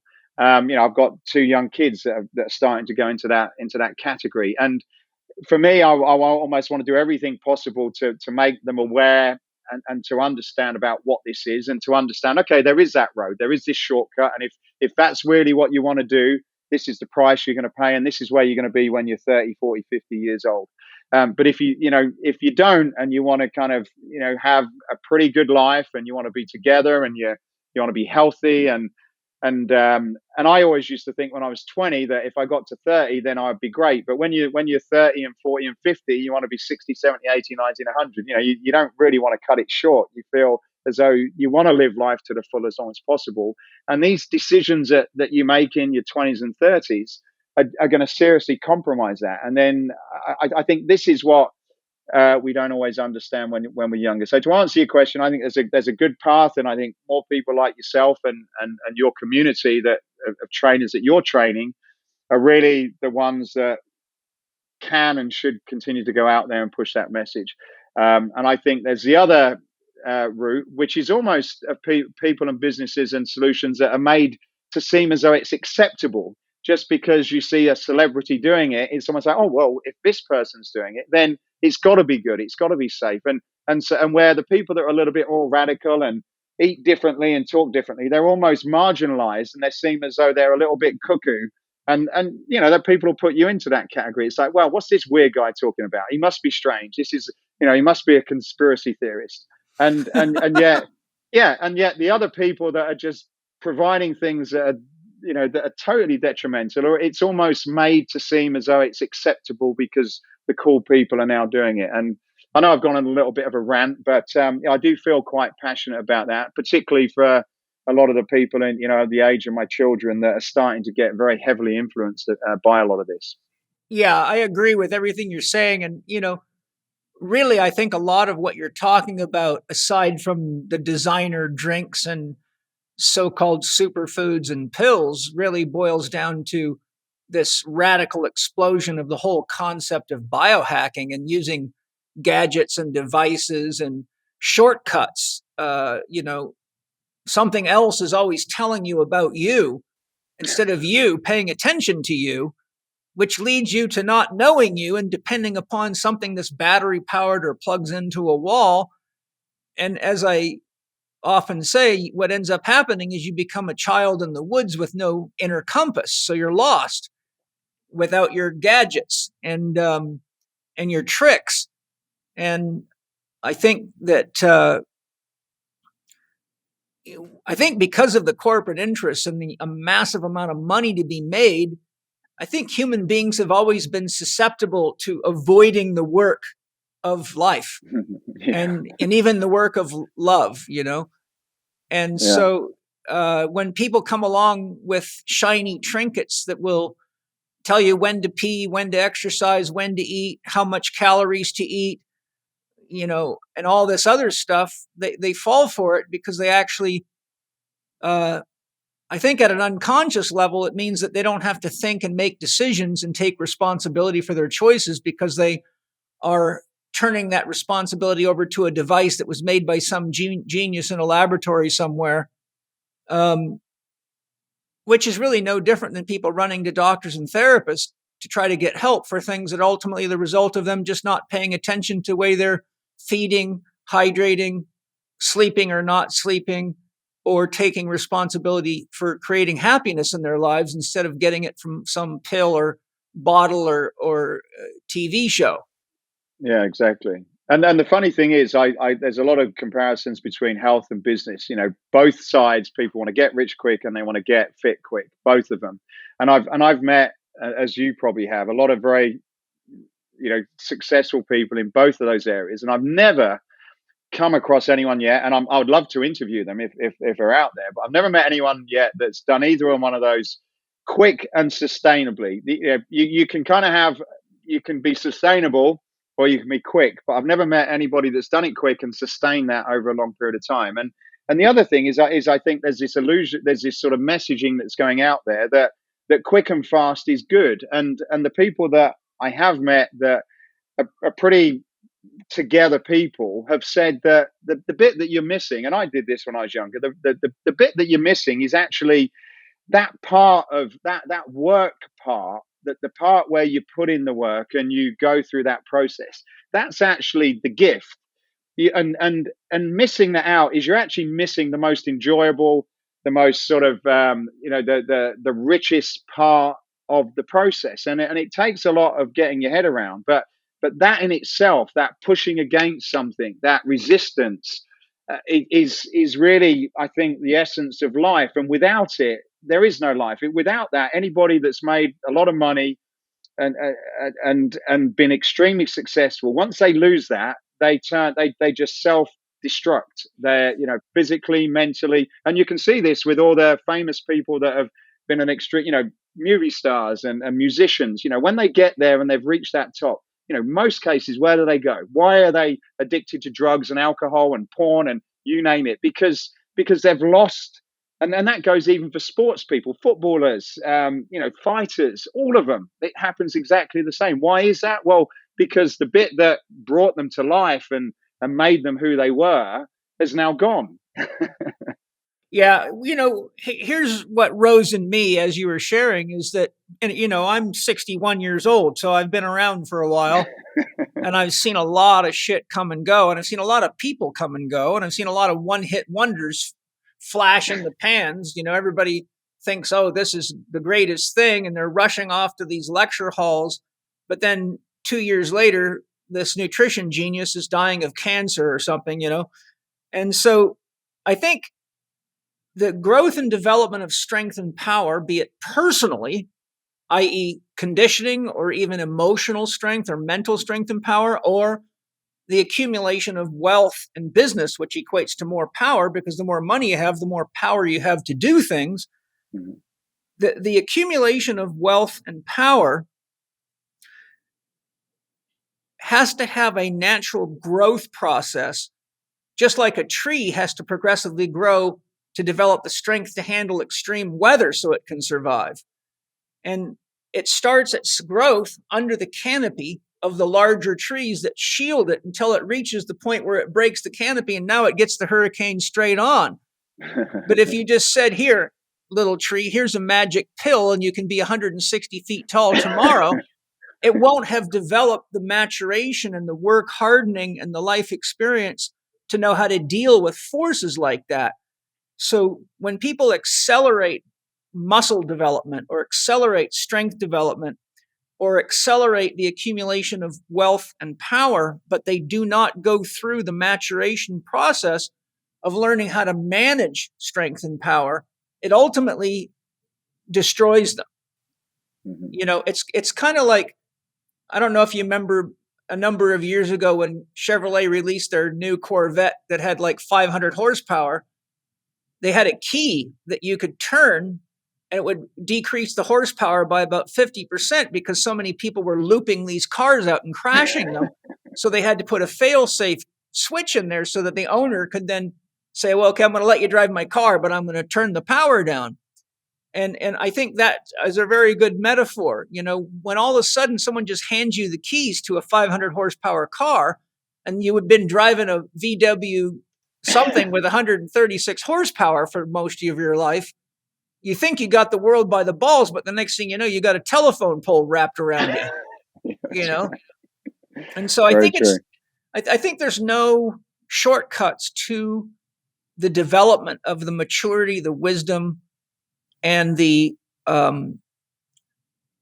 integrated holistic process that we have to develop through relationships with teachers and mentors, and also through the study of the kind of examples we're giving of people that skip the process and observing what happened to them. I've studied the biographies of over 150 of the world's greatest thinkers, inventors, artists, because I really love learning how it is that people reach their genius. How do they actually, how does that genius go through this process of metamorphosis.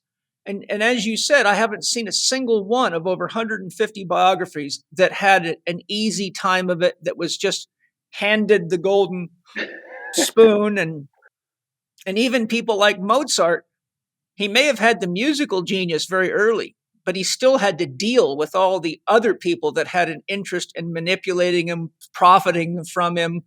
And look at the stories of all the famous rock stars and musicians who just got ripped off by music corporations and record producers. So even if you have the Eugene Sandow talent for being the strong man, if you don't develop the wisdom to manage yourself in personal and professional relationships, the very strength that you have becomes something that other people prey on for their own benefit. Mm-hmm. And without the strength of relationships, which you have to have in order to grow and develop in any field or endeavor for your health, because you don't know how to do it on your own. So if you don't have those relationships that give you a positive role model to follow, then the paradox is the very strength and power your youthful silliness is after becomes the double-edged sword that cuts your head off. Absolutely. Yeah. And you see that a lot. The common thing with people that are successful is their, the relationships, multiple divorces and the rare people that do get somewhere, they're very well protected. They have their families around them, and they tend to, the athletes and the people that I've certainly experienced tend to be relatively boring people, because they've got this amazing talent, but they've got this grounding element where it's like, okay, they've got the basics, the emotional side, the relationships, and that under control. And so the fame doesn't get control of them, like people that have just developed that one single area and not developed the other parts. And I think that's it. It's, to move all of those 4 or 5 things up at the same time takes a lot of time. You could probably go up on one of those strands. You could be just focus on business, and then your relationship or your health suffers. But they all kind of need to go together, which in order to do that does take time. There's, as coming back to your point, there isn't many hacks that can do that for you. Yeah, it reminds me of a little joke that I'll tell just to close our conversation, because it's so appropriate for exactly what we're talking about. I may have told it on the podcast before, but since so many unique listeners come to each podcast, I think you'll get a chuckle out of this one. I'll change the words a little so it's not so intense. A young bull walks up on top of a bluff where he sees Papa Bull standing. He looks down into the valley, and the valley's full of heifers. And he says, "Papa, let's run down there and have sex with one of them heifers." And his Papa Bull looks at him. He says, "No, son, let's walk down and have sex with them all." Yeah, that's right. Yeah. That youthful urge to attack, to get, and then the wisdom of, no, save your energy, because there's a lot of them and there's only a few of us, and we got a lot of work to do. Yeah, that's right. Yeah, very true. Well, I really appreciate you taking the time in your super busy schedule to share with us. I really thought that, with your length of time in the industry, your own interest and development and commitment to your own life, that it would be a great opportunity to share your views along with the other experts. And we've had some great conversations. So I think when the podcast is out, you'll really enjoy hearing what the other guests had to say as well. I will do. Thank you. And thank you for everything you do, Paul. You certainly continue to be a great inspiration to me. And I'm very privileged for you to have invited me on today. So thank you very much for your time as well. Great. Why don't you tell us where people can find more about Escape Fitness and anything else that you want to direct them to? Yeah, so you can, from a business perspective, you can check me out, Matthew Januszek, on LinkedIn. Also, I do some sort of fitnessy based stuff on Instagram, which is Matthew Januszek again. And if you're interested in any designing a gym or a fitness facility or anything cool like that, then we're Escape Fitness, escapefitness.com. You'll find us on on anywhere on Google or YouTube. We do a bunch of stuff there. So yeah, if we can help you, that'd be great. Well, great, Matthew. Thanks for sharing with us today, and lots of love, and continue your pursuit of the best fitness equipment out there, and keep being a great example for all of us. I really enjoy your company. Thank you very much, Paul. Appreciate You're it. welcome.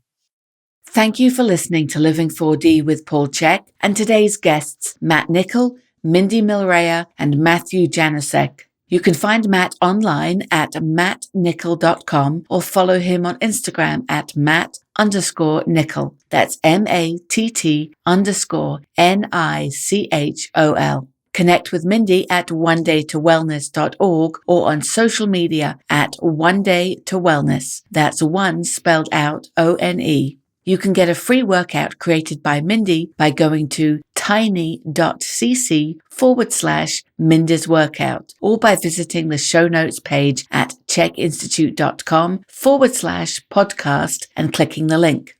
Matthew and Escape Fitness are online at escapefitness.com, on Instagram at Matthew Januszek, that's MATTHEWJANUSZEK, and on Facebook at Matthew Januszek Escape. Check out Matthew's podcast, Escape Your Limits, available on Apple Podcasts and many other platforms. You can find Paul on Instagram and TikTok at paul.chek, on Twitter at paulchek, or on his YouTube podcast channel, youtube.com/living4D with Paul Chek. You can also watch more on Paul's blog at paulcheksblog.com or visit the Chek Institute site at chekinstitute.com to find Paul's e-learning courses, advanced training programs, and learn more about the Chek Academy. Don't forget to check out the very special Black Friday offers from the Chek Institute at blackfriday.chekinstitute.com. You can read the show notes and find links to the guests and resources mentioned in this episode at chekinstitute.com/podcast. And if you enjoyed today's episode, please consider leaving us a 5-star rating and a warm review at the top of the show page on Spotify or at the bottom of the show page if you are listening on Apple Podcast.